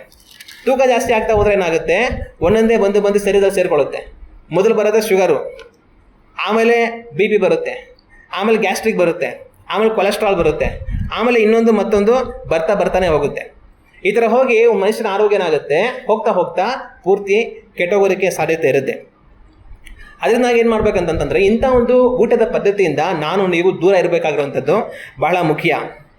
ಈ ದಿನಗಳಲ್ಲಿ ಅನೇಕರು ಒಂದು ಸ್ವಲ್ಪನಾದರೂ ರಾಗಿ ಮುದ್ದೆ ತಿನ್ನೋದಿಲ್ಲ. ಹಿಂದಿನ ಕಾಲಗಳಲ್ಲಿ ತುಂಬ ತಿಂತಾರೆ ರಾಗಿ ಮುದ್ದೆ ಎಲ್ಲ. ಈಗಿನ ಕಾಲದಲ್ಲಿ ಇರುವಂಥ ನಮ್ಮ ಯವನ ಮಕ್ಕಳುಗಳಿಗೆ ಒಂದು ಸ್ವಲ್ಪ ರಾಗಿ ಮುದ್ದೆ ತಿನ್ನಿ ಅಂತಂತಂದರೆ ಒಂದು ಸ್ವಲ್ಪ ರಾಗಿ ಮುದ್ದೆ ಕೂಡ ತಿನ್ನೋದಿಲ್ಲ. ರಾಗಿ ಮುದ್ದೆ ತೋರಿಸಿದ್ರೇ ಓಡಾಕ್ತಾರೆ, ಏನನ್ಬಿಟ್ಟು ಇದೇನಿದು ಕಳ್ತಾರ, ಇದು ಹೆಂಗ್ ತಿನ್ನೋದು ಇದನ್ನ, ಅಯ್ಯೋ ಈ ಬಂಡೆನ ಹೆಂಗಪ್ಪ ತಿನ್ನೋದು ಅಂತ ಅನ್ಕೊಳ್ತಾರೆ ಈ ಕಾಲದವರು. ಒಂದು ಸ್ವಲ್ಪ ಆ ರಾಗಿ ಮುದ್ದೆನ ಕಿತ್ತು ಒಂದು 2 ಕಳ್ಳು ನುಂಗೋಷ್ಟರಲ್ಲಿ ಅವ್ರಿಗೆ ಪ್ರಾಣ ಹೋದಂಗಾಗುತ್ತೆ. ಹೆಂಗಪ್ಪ ಇದನ್ನ ಬಾಗಿಕೊಂಡು ನುಂಗೋದು, ಅಯ್ಯೋ ಅಂತಂತಾರೆ. ಆದರೆ ಅದೇ ಬದಲು ಪಿಜ್ಜಾ ಕೊಡಿ, ಬರ್ಗರ್ ಕೊಡಿ, ಮ್ಯಾಗಿ ಕೊಡಿ, ಚೆನ್ನಾಗಿ ತಿಂತಾರೆ. ಆದರೆ ಈ ಪಿಜ್ಜಾ, ಬರ್ಗರ್, ಮ್ಯಾಗಿ ಇದೆಲ್ಲ ಯಾವುದು ಆರೋಗ್ಯಕ್ಕೆ ಒಳ್ಳೇದಲ್ಲ. ಆದರೆ ಅದನ್ನು ಮಾತ್ರ ಚೆನ್ನಾಗಿ ತಿಂತಾರೆ. ರಾಗಿ ಮುದ್ದೆ ಆರೋಗ್ಯಕ್ಕೆ ತುಂಬ ಒಳ್ಳೆಯದು. ರಾಗಿಯಲ್ಲಿ ನೀವೇನೇ ಮಾಡ್ಕೊಂಡು ತಿನ್ನಿ ಆರೋಗ್ಯಕ್ಕೆ ಒಳ್ಳೆಯದು. ಆದರೆ ಅದನ್ನು ತಿನ್ನಿ ಅಂತಂತಂದರೆ ಯಾರಪ್ಪ ಈ ಕಲ್ಬಂಡೆ ಥರ ಇದು ಇದನ್ನು ತಿಂತಾರೆ, ಇದರಲ್ಲಿ ಏನು ರುಚಿ ಐತೆ ಅಂತ ಇದನ್ನು ತಿನ್ನೋದಕ್ಕೆ ಅಂತ ಅಂದ್ಕೊಳ್ತಾರೆ. ಹಿಂದಿನ ಕಾಲದಲ್ಲೇ ನಾನು ಚಿಕ್ಕ ಹುಡುಗ ಇದ್ದಾಗ ನಮ್ಮ ತಾತ ಅವ್ರ ಜೊತೆ ಕೂತ್ಕೊಂಡು ಊಟ ಮಾಡ್ತಾಯಿದ್ದೆ. ನಮ್ಮ ಅಜ್ಜಿ ಏನು ಮಾಡೋದು, ಮುದ್ದೆ ಮಾಡಿಬಿಟ್ಟು ತೊಗೊಂಬಂದು ಬಡಿಸೋರು. ನಮ್ಮ ತಾತ ಈ ಕಡೆ ಕೂತಿರೋದು, ನಾನು ಈ ಕಡೆ ಕೂತಿರ್ತಾ ಇದ್ದೆ. ನನಗೊಂದು ಸ್ವಲ್ಪ ಮುದ್ದೆ ಇಡೋರು, ಸಾರು ಹಾಕೋರು, ನಮ್ಮ ತಾತಂಗೂ ಸ್ವಲ್ಪ ಮುದ್ದೆ ಇಡೋರು, ಸಾರು ಹಾಕೋರು. ಆಯ್ತು ಅಂತ ಇಬ್ಬರು ತಿನ್ನೋಣ ಅಂತ ತಿನ್ನೋಕ್ಕೆ ಶುರು ಮಾಡ್ತಾಯಿದ್ರಿ. ನಾನೊಂದು 2-3 ಕಳ್ಳು ಕಿತ್ಕೊಂಡು ಮುದ್ದೆ ನುಂಗೋ ಅಷ್ಟರಲ್ಲಿ ನಮ್ಮ ತಾತ ಇನ್ನು ಮುದ್ದೆ ತಗೊಂಬಮ್ಮ ಅನ್ನೋದು. ನನಗೆ ಒಂದೇ ಸಾಕು, ಅಯ್ಯೋ ಇದೆಲ್ಲಪ್ಪ, ಈಗ ತಾನೇ ನಾನು ಒಂದು 2 ಕಳ್ಳು ಕಿತ್ಕೊಂಡು ತಿಂದಿದ್ದೀನಿ. ನಮ್ಮ ತಾತ ಏನು ಮುದ್ದೆ ಕೇಳ್ತಾ ಇತ್ತಲ್ಲ ಇನ್ನೊಂದು ಅಂತ ತಿರ್ಗಿ ನೋಡಿದ್ರೆ ತಟ್ಟೆಲಿ ಮುದ್ದೆ ಇಲ್ಲ. ನಾನು 2 ಕಳ್ಳು ಕಿತ್ಕೊಂಡು ನುಂಗೋ ಅಷ್ಟರಲ್ಲಿ ನಮ್ಮ ತಾತ ಮುದ್ದೆನೇ ನುಂಗ್ಬಿಟ್ಟಿರೋದು. ನಮ್ಮ ತಾತ ಏನು ಮಾಡೋದು ಅಂತಂದರೆ, ಆ ಒಂದು ಮುದ್ದೆ ಕೊಟ್ಟರೆ ನಮ್ಮ ಅಜ್ಜಿ ಅದನ್ನು ಮಧ್ಯಕ್ಕೆ ಒಂದು ಭಾಗ ಮಾಡೋದು, ಅದು 2 ಭಾಗ ಆಗೋದು. ಆ 2 ಭಾಗನ ಇನ್ನೊಂದು ಮಧ್ಯಕ್ಕೆ ಅಂಕಿದ್ರೆ ಅದು ಇನ್ನೊಂದು 2 ಭಾಗ ಆಗೋದು. ಒಂದೇ ಮುದ್ದೆನ 4 ಭಾಗ ಮಾಡೋದು.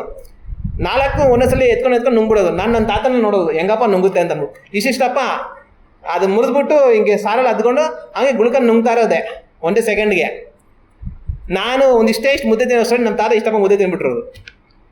ನಾನು ನೆನೆಸ್ಕೊಳ್ಳೋದು, ನಾನೇನು ನಮ್ಮ ತಾತನ ಥರ ಇಷ್ಟಿಷ್ಟಪ್ಪ ಕಳ್ಳು ಮಾಡಿ ನುಂಗಿದ್ರೆ ಅಷ್ಟೇ ನನ್ನ ಕತೆ ಗಂಟ್ಲ ಸಿಗಾಕೊಂಡು ಹೋಗ್ಬಿಟ್ಟಿರ್ತೀನಿ ಅಂತ ನಾನು ಅಂದ್ಕೊಳ್ಳೋದು. ಅಲ್ಗೂ ನಾನು ಒಂದ್ಸಲಿ ಪ್ರಯತ್ನ ಮಾಡ್ತಾಯಿದ್ದೆ, ನೋಡೋಣ ನಾವು ನಮ್ಮ ತಾತನ ಥರ ದೊಡ್ಡ ಕಳ್ಳು ಮಾಡಿ ನುಂಗೋಕ್ಕಾಗುತ್ತಾ ಅಂತ. ಒಂದು ಸ್ವಲ್ಪ ದೊಡ್ಡ ಮಾಡೋಕೆ ಹೋಗಿ ಗಂಟ್ಲ ಸಿಗಾಕೊಂಡು ಥರ ಆಗ್ಬಿಟ್ಟು, ಅಯ್ಯ ಬೇಡಪ್ಪ, ನಮ್ಮ ತಾತನ ಥರ ಇಷ್ಟಿಷ್ಟಪ್ಪ ಕಳ್ಳು ನುಂಗೋದು ಬೇಡ, ನನ್ನ ಗಂಟ್ಲ ಸಿಗಾಕೊಂಡು ಹೋಗ್ಬಿಡೋದು ಬೇಡ ಅಂತ ಅಂದ್ಬಿಟ್ಟು ಸ್ವಲ್ಪ ಕಿತ್ಕೊಂಡು ತಿಂತಾರೆ.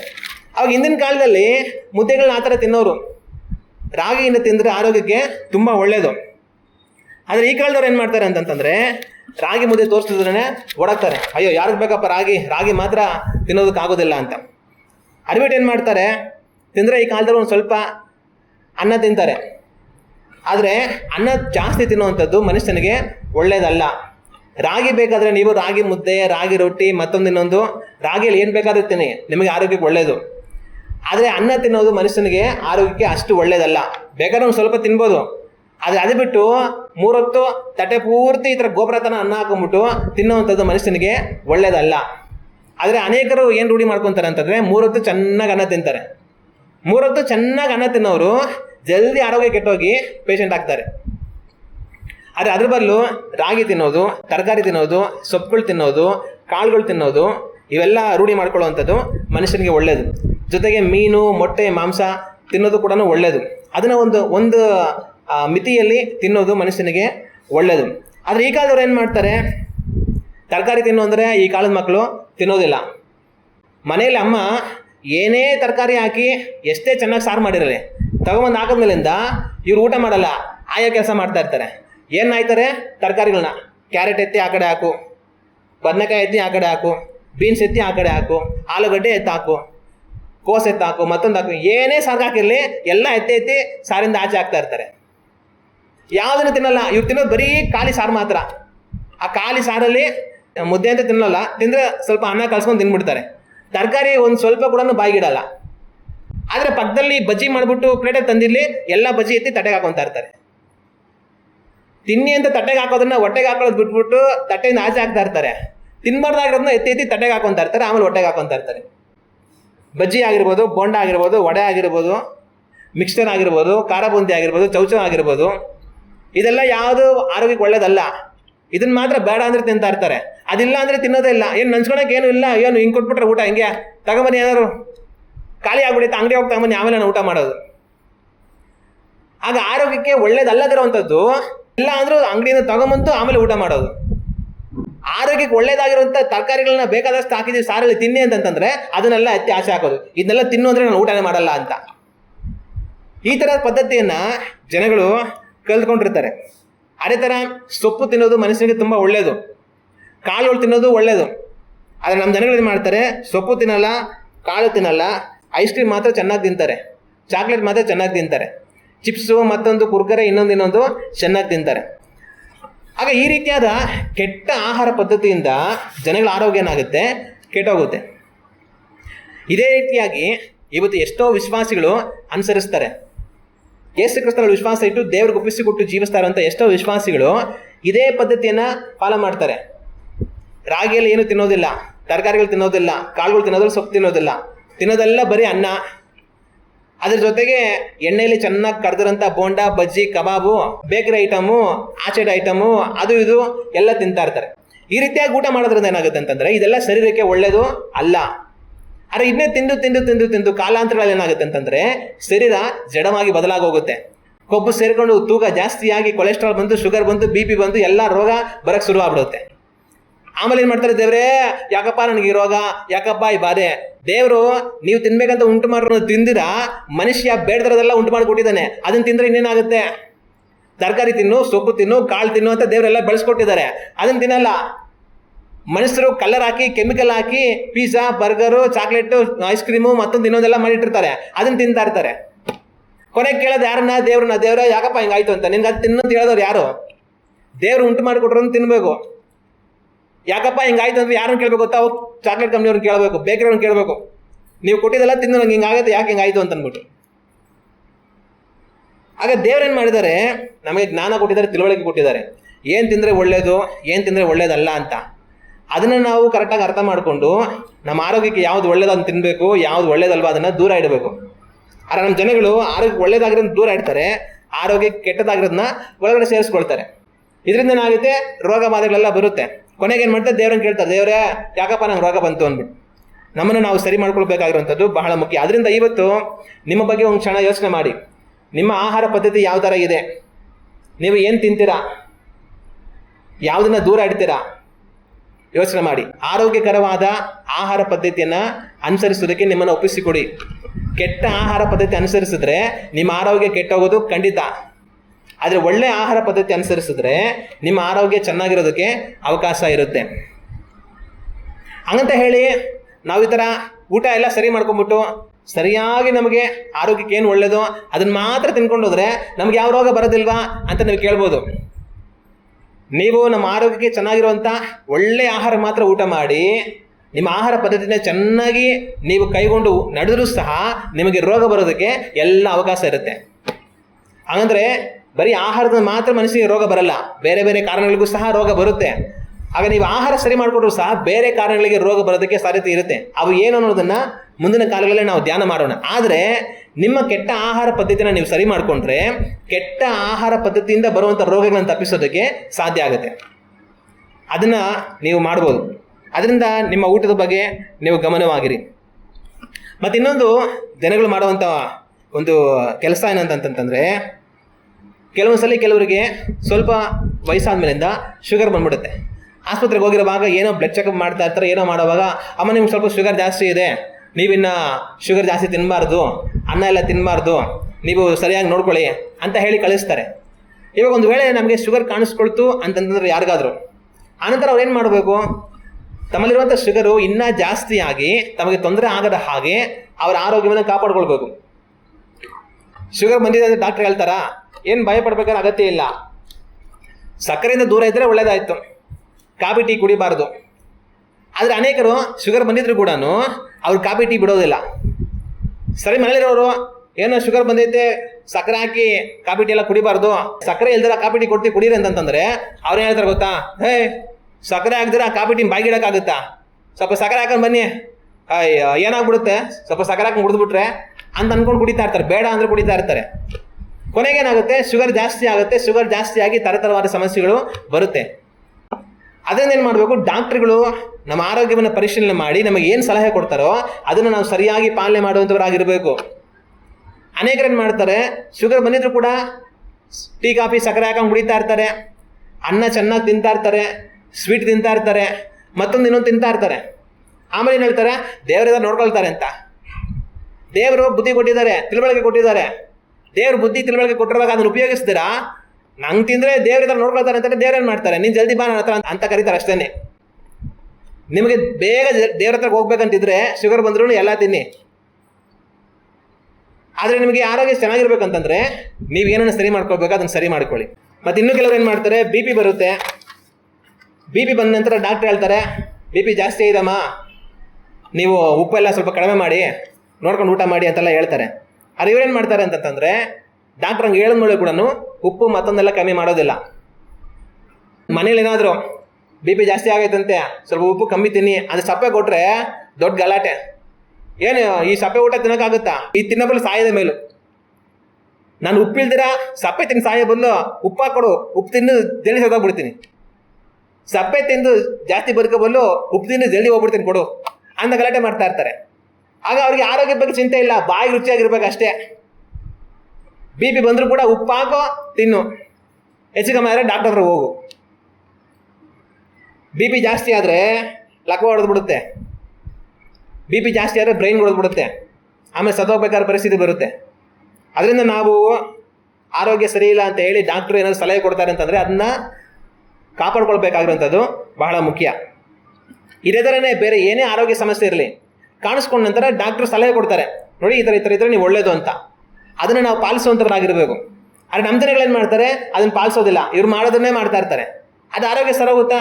ಸರೋಗೋದಿಲ್ಲ, ಆರೋಗ್ಯ ಇನ್ನೂ ಕೆಟ್ಟು ಹೋಗುತ್ತೆ. ಆದರೆ ಡಾಕ್ಟ್ರ್ ಹೇಳುವಂಥ ಆ ಸಲಹೆಗಳನ್ನು ಅವ್ರು ಪಾಲಿಸಿದ್ರೆ ಒಂದು ವೇಳೆ ಅವರ ಆರೋಗ್ಯ ಸುಧಾರಿಸೋದಕ್ಕೆ, ಚೆನ್ನಾಗಿರೋದಕ್ಕೆ ಅವಕಾಶ ಇರುತ್ತೆ. ಅನೇಕರು ಯೇಸು ಕ್ರಿಸ್ತನಲ್ಲಿ ವಿಶ್ವಾಸ ಇಟ್ಟು ಸಹ ಈ ರೀತಿಯಾಗಿ ನಡೆಯುವಂಥವರಾಗಿರ್ತಾರೆ. ಶುಗರ್ ಬಂತು, ಬಿ ಪಿ ಬಂತು, ಮತ್ತೊಂದು ಬಂತು, ಇನ್ನೊಂದು ಬಂತು, ಡಾಕ್ಟ್ರ್ ಅದನ್ನು ಮಾಡಬೇಡ, ಇದನ್ನು ತಿನ್ಬೇಡ, ಅದನ್ನು ಕುಡಿಬೇಡ ಹೇಳ್ತಾರೆ, ಏನು ಪಾಲಿಸೋದಿಲ್ಲ, ಎಲ್ಲ ಮಾಡ್ತಾ ಇರೋದೆ. ಕೊನೆಗೆ ಆರೋಗ್ಯ ಜಾಸ್ತಿ ಕೆಟ್ಟೋದ್ಮೇಲೆ ದೇವರೇ ಯಾಕಪ್ಪ ಹಿಂಗಾಯ್ತು ಅಂತ ದೇವ್ರ ಹತ್ರ ಹೇಳೋದು.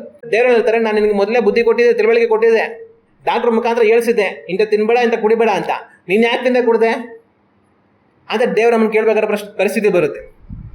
ಅದರಿಂದ ನಾವು ಗಮನವಾಗಿರಬೇಕು.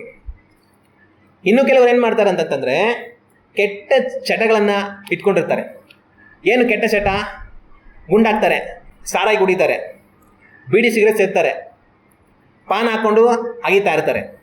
ಆದರೆ ಇದೆಲ್ಲ ಮನುಷ್ಯನಿಗೆ ಯಾವುದೇ ಕಾರಣಕ್ಕೂ ಒಳ್ಳೆಯದು ಅಲ್ಲ. ಸಾರಾಯಿ ಕುಡಿಯೋದ್ರಿಂದ ಲಿವರ್ ಹೋಗ್ಬಿಡುತ್ತೆ. ನೀವು ಒಂದೊಂದ್ಸರಿ ಸಾರಾಯಿ ಕುಡಿಯೋವಾಗಲೂ ನಿಮ್ಮ ಲಿವರ್ಗೆ ಬೆಂಕಿ ಆಗ್ತಾ ಇದ್ದಾರೆ ಅಂತ ಅರ್ಥ. ಅದು ಎಷ್ಟು ಕಾಲ ತಡ್ಕೊಳ್ಳುತ್ತೆ? ಒಂದು ಕಾಲದವರೆಗೂ ತಡ್ಕೊಳ್ಳುತ್ತೆ, ಆಮೇಲೆ ಲಿವರು ಬ್ಲಾಸ್ಟ್ ಆಗುತ್ತೆ. ಲಿವರ್ ಬ್ಲಾಸ್ಟ್ ಆದರೆ ಅವನ ಪ್ರಾಣ ಹೋಯ್ತು ಅಂತಲೇ ಅರ್ಥ. ಒಂದು ವೇಳೆ ಬಾಡಿಯಲ್ಲಿ ಒಂದು ಕಿಡ್ನಿ ಇಲ್ಲ ಅಂದರೂ ಕೂಡ ಮನುಷ್ಯ ಬದುಕ್ಬೋದು, 2 ಕಿಡ್ನಿ ಇಲ್ಲ ಅಂದರೂ ಕೂಡ ಡಯಾಲಿಸಿಸ್ ಮಾಡ್ಕೊಂಡು ಬದುಕ್ಬೋದು, ಇಲ್ಲ ಯಾರಾದ್ರೂ ಕಿಡ್ನಿ ಕೊಟ್ಟರೆ ಕಿಡ್ನಿ ಇಸ್ಕೊಂಡು ಅಳವಡಿಸ್ಕೊಂಡು ಬೇಕಾದ್ರೂ ಬದುಕ್ಬೋದು. ಆದರೆ ಲಿವರ್ ಹಂಗೆಲ್ಲ ಮಾಡೋಕ್ಕಾಗಲ್ಲ. ಲಿವರ್ ಒಬ್ಬರಿಗೆ ಒಂದೇ ಇರೋದು. ಆ ಲಿವರ್ ಒಂದ್ಸಲಿ ಹೋದರೆ ಅಷ್ಟೇ ಆ ಪ್ರಾಣ ಹೋಯ್ತು. ಮತ್ತು ಅನೇಕರು ಸಿಗರೇಟು, ಬೀಡಿ ಎಲ್ಲ ಕುಡಿತಾ ಇರ್ತಾರೆ. ಕುಡಿಬೇಡಿ ಅಂತ ಹೇಳಿದ್ರು ಕೇಳಲ್ಲ, ಕುಡಿತಾ ಇರ್ತಾರೆ. ಅದು ಕುಡಿಯೋದ್ರಿಂದ ಏನಾಗುತ್ತೆ? ಅದು ಕುಡಿಯೋದ್ರಿಂದ ಲಂಗ್ಸ್ ಕೆಟ್ಟೋಗುತ್ತೆ, ಹಾರ್ಟ್ ಅಟ್ಯಾಕ್ ಬರುವಂಥ ಸಾಧ್ಯತೆ ಜಾಸ್ತಿ ಆಗುತ್ತೆ. ಮತ್ತು ಇನ್ನೂ ಕೆಲವರು ಪಾನು ಅದು ಇದೆಲ್ಲ ಹಾಕೊಂಡು ಬಾಯಲ್ಲಿ ಅಗಿತಾ ಇರ್ತಾರೆ. ಅದು ತಿನ್ನೋದ್ರಿಂದ ಏನಾಗುತ್ತೆ? ಕ್ಯಾನ್ಸರ್ ಬರುತ್ತೆ, ಗಂಟ್ಲು ಕ್ಯಾನ್ಸರ್ ಬರುತ್ತೆ, ಬಾಯಿ ಕ್ಯಾನ್ಸರ್ ಬರುತ್ತೆ. ತಿನ್ನಬೇಡಿ ಅಂತ ಹೇಳಿದ್ರು ಕೇಳಲ್ಲ. ಈ ಕೆಲಸಗಳನ್ನ ದೇವ್ರು ನಂಬಿರೋರು ಸಹ ಮಾಡ್ತಾ ಇರ್ತಾರೆ. ಯೇಸು ಕ್ರಿಸ್ತನಲ್ಲಿ ವಿಶ್ವಾಸ ಇಟ್ಟು ದೇವ್ರಿಗೆ ಒಪ್ಪಿಸಿಕೊಟ್ಟು ಜೀವಿಸೋರು ಸಹ ಕುಡಿಯುವಂಥವ್ರು ಇರ್ತಾರೆ, ಬೀಡಿ ಸಿಗರೇಟ್ ಸೇರೋರು ಇರ್ತಾರೆ, ಪಾನ್ ಹಾಕೊಂಡು ಅಗೆಯೋರು ಇರ್ತಾರೆ. ದೇವ್ರು ಕೊಟ್ಟಂಥ ಎಚ್ಚರಿಕೆಯನ್ನು ಕೇಳಿದ್ರೆ ಅದನ್ನು ಮುಂದುವರಿಸ್ಕೊಂಡೆ ಹೋದರೆ ಮುಂದಕ್ಕೆ ಏನಾಗುತ್ತೆ? ಕುಡಿಯೋದ್ರಿಂದ ಒಂದು ದಿವಸ ಲಿವರು ಹೋಗುತ್ತೆ, ಶ್ವಾಸಕೋಶ ಹೋಗುತ್ತೆ, ಹಾರ್ಟ್ ಅಟ್ಯಾಕ್ ಬರೋ ಸಾಧ್ಯತೆ ಹೆಚ್ಚಾಗುತ್ತೆ, ಕ್ಯಾನ್ಸರ್ ಕೂಡ ಬರುತ್ತೆ. ಆಮೇಲೆ ಹೇಳೋದೇನು? ದೇವರೇ ಯಾಕಪ್ಪ ಹಿಂಗಾಯ್ತು ಅಂತ. ಇದನ್ನೆಲ್ಲ ಮಾಡು ಅಂತ ಹೇಳಿದವ್ರು ಯಾರು? ಇದನ್ನೆಲ್ಲ ಬಿಡು ಅಂತ ದೇವ್ರು ಮೊದಲೇ ಹೇಳಿದ್ರು. ಹೇಳಿದ ಮತ್ತೆ ಕೇಳಲ್ಲ, ಆ ಕೆಟ್ಟ ಚಟಗಳು ಬಿಡಲ್ಲ, ಮಾಡೋವಂಥ ಕೆಟ್ಟ ಚಟಗಳು ಮಾಡೋದೆ. ಕೊನೆಗೆ ಒಂದು ದಿವಸ ಲಿವರ್ ಹೋಯ್ತು, ಹಾರ್ಟ್ ಅಟ್ಯಾಕ್ ಬಂತು, ಲಂಗ್ಸ್ ಹೋಯ್ತು, ಕ್ಯಾನ್ಸರ್ ಬಂತು ಅಂತ ಹಾಸ್ಪಿಟಲ್ ಹೋಗಿ ಅಡ್ಮಿಟ್ ಆಗೋ ಪರಿಸ್ಥಿತಿ. ಆಮೇಲೆ ದೇವರೇ ನಿನ್ನೆ ನಂಬಿದ್ನಪ್ಪ, ಯಾಕಪ್ಪ ಹಿಂಗಾಯ್ತು ಅಂತ. ಇದನ್ನೆಲ್ಲ ಯಾರು ಮಾಡೋಕ್ಕೆ ಹೇಳಿದ್ದು? ಇದನ್ನೆಲ್ಲ ಬಿಡು ಅಂತ ದೇವ್ರು ಮೊದಲೇ ತೋರಿಸ್ಕೊಟ್ಟಿದ್ದಾರೆ, ಬಿಡಲ್ಲ. ಕೊನೆಗೆ ಪ್ರಶ್ನೆ ಕೇಳಿದ ಯಾರನ್ನ? ದೇವ್ರನ್ನ, ಯಾಕಪ್ಪ ನನಗೆ ಬಂತು ಅಂತ. ಅದರಿಂದ ನಿಮ್ಮ ಬಗ್ಗೆ ಒಂದು ಸಲ ಯೋಚನೆ ಮಾಡಿ, ನಿಮಗೆ ಯಾವ ಥರ ಚಟಗಳಿದೆ. ಒಂದು ವೇಳೆ ಆರೋಗ್ಯಕ್ಕೆ ಹಾನಿಕರವಾದ ಕೆಟ್ಟ ಚಟಗಳಿದ್ದರೆ ಅದನ್ನು ಇವತ್ತೇ ಬಿಟ್ಟುಬಿಡಿ. ಬಿಟ್ಟಿಲ್ಲ ಅಂತಂತಂದರೆ ಅದು ನಿಮ್ಮನ್ನು ಕೆಡಿಸಿ ಒಂದು ದಿವಸ ನಿಮ್ಮನ್ನು ತಗೊಂಡೋಗಿ ಆಸ್ಪತ್ರೆಯಲ್ಲಿ ಅಡ್ಮಿಟ್ ಮಾಡಿ ಡಾಕ್ಟ್ರು ಏನು ಮಾಡೋಕ್ಕಾಗಲ್ಲ ಅಂತ ಹೇಳೋ ದಿವಸ ಕಡ್ಡಾಯವಾಗಿ ಬರುತ್ತೆ. ಆವತ್ತು ದೇವ್ರನ್ನ ಪ್ರಶ್ನೆ ಮಾಡಬೇಡಿ. ಮತ್ತು ಇನ್ನೂ ಕೆಲವರು ಮಾಡುವಂಥ ಕೆಲಸ ಏನಂತಂತಂದರೆ ದೈಹಿಕವಾದ ಚಟುವಟಿಕೆ ಇಲ್ಲದಿರುವಂಥದ್ದು. ದೇವರು ಮನುಷ್ಯರನ್ನು ಸುಮ್ಮನೆ ಮಾಡೋಕ್ಕೆ ಏನು ಕೆಲಸ ಇಲ್ದಿರ ಎಲ್ಲೋ ಮೂಲೆಯಲ್ಲಿ ಕುತ್ಕೊಂಡಿರೋ ಅನ್ನೋದಕ್ಕೋಸ್ಕರ ಉಂಟು ಮಾಡಲಿಲ್ಲ. ದೇವರು ಮನುಷ್ಯರನ್ನು ಯಾವ ಥರ ಉಂಟು ಮಾಡಿದ್ರು ಅಂತಂದರೆ ಅವನ ಚಟುವಟಿಕೆಯಿಂದ ಕೂಡಿರುವಂಥವನಾಗಿರ್ಬೇಕು ಅನ್ನೋದಕ್ಕೋಸ್ಕರ ಮನುಷ್ಯರನ್ನು ಉಂಟು ಮಾಡಿದ್ರು. ಈಗ ನಮಗೆ ಮನೇಲಿ ಒಂದು ಚಿಕ್ಕ ಮಗು ಇರುತ್ತೆ ಅಂತ ಅನ್ಕೊಳ್ಳಿ. ಆ ಮಗು ಯಾವಾಗಲೂ ಸುಮ್ಮನೆ ಮೂಲೆಯಲ್ಲಿ ಕೂತ್ಕೊಂಡಿದ್ರೆ ನಿಮಗೆ ನೋಡೋಕೆ ಇಷ್ಟ ಆಗುತ್ತಾ? ಮಗು ಮನೇಲಿ ಯಾವ ಥರ ಇದ್ರೆ ನಿಮ್ಗೆ ಇಷ್ಟ ಆಗುತ್ತೆ? ಮಗು ಮನೆಯಲ್ಲಿ ಆಟ ಆಡ್ಕೊಂಡು ಆ ಕಡೆಯಿಂದ ಈ ಕಡೆಗೆ, ಈ ಕಡೆಯಿಂದ ಆ ಕಡೆಗೆ ಓಡಾಡ್ಕೊಂಡು ಕುಣಿದಾಡ್ಕೊಂಡು ಅದಿದ್ರೆ ನೋಡೋಕೆ ಸಂತೋಷ ಆಗುತ್ತೆ. ಅದು ಸುಮ್ಮನೆ ಹೋಗಿ ಮೂಲೆಯಲ್ಲೇ ಕೂತ್ಕೊಂಡಿದ್ರೆ ನೋಡೋಕ್ಕೆ ತುಂಬ ಬೇಜಾರಾಗುತ್ತೆ. ಏನಿ ಮಗು ಸುಮ್ಮನೆ ಮೂಲೆಯಲ್ಲೇ ಕೂತಿರುತ್ತೆ ಯಾವಾಗಲೂ ಅಂತ. ಅದೇ ಥರ ನಾವು ಸುಮ್ಮನೆ ಎಲ್ಲೋ ಮೂಲೆಯಲ್ಲೇ ಕೂತ್ಕೊಂಡಿರೋದಕ್ಕೆ ದೇವ್ರು ನಮ್ಮನ್ನು ಉಂಟು ಮಾಡಲಿಲ್ಲ. ನಾವು ಚಟುವಟಿಕೆಯಿಂದ ಓಡಾಡ್ಕೊಂಡು ಇರಬೇಕನ್ನೋದಕ್ಕೋಸ್ಕರ ದೇವ್ರು ನಮ್ಮನ್ನು ಉಂಟು ಮಾಡಿದ್ದಾರೆ. ಆದರೆ ನಾವೇನು ಮಾಡ್ತೀವಿ ಗೊತ್ತಾ? ಚಟುವಟಿಕೆಯಿಂದ ಇರಲ್ಲ. ನಾವೇನು ಮಾಡ್ತೀವಿ? ದೈಹಿಕವಾಗಿ ಯಾವುದೇ ಚಟುವಟಿಕೆಯನ್ನು ನಡೆಸೋದಿಲ್ಲ. ನಾವು ದೇವ್ರ ವಾಕ್ಯವನ್ನು ಓದಿ ನೋಡುವಾಗ ಆದಿಕಾಂಡ ಪುಸ್ತಕ 2ನೇ ಅಧ್ಯಾಯ 15ನೇ ವಾಕ್ಯವನ್ನು ನಾವು ಓದಿ ನೋಡಿದರೆ ಈ ವಾಕ್ಯದಲ್ಲಿ ಈ ರೀತಿಯಾಗಿದೆ. ಯೆಹೋವ ದೇವರು ಆ ಮನುಷ್ಯನನ್ನು ಕರ್ಕೊಂಡು ಹೋಗಿ ಏದೇನ್ ತೋಟವನ್ನು ವ್ಯವಸಾಯ ಮಾಡುವುದಕ್ಕೂ ಕಾಯುವುದಕ್ಕೂ ಅದರಲ್ಲಿ ಇಟ್ಟನು. ದೇವರೇನು ಮಾಡ್ತಾರೆ? ಆದಾಮನನ್ನು ಉಂಟು ಮಾಡ್ತಾರೆ.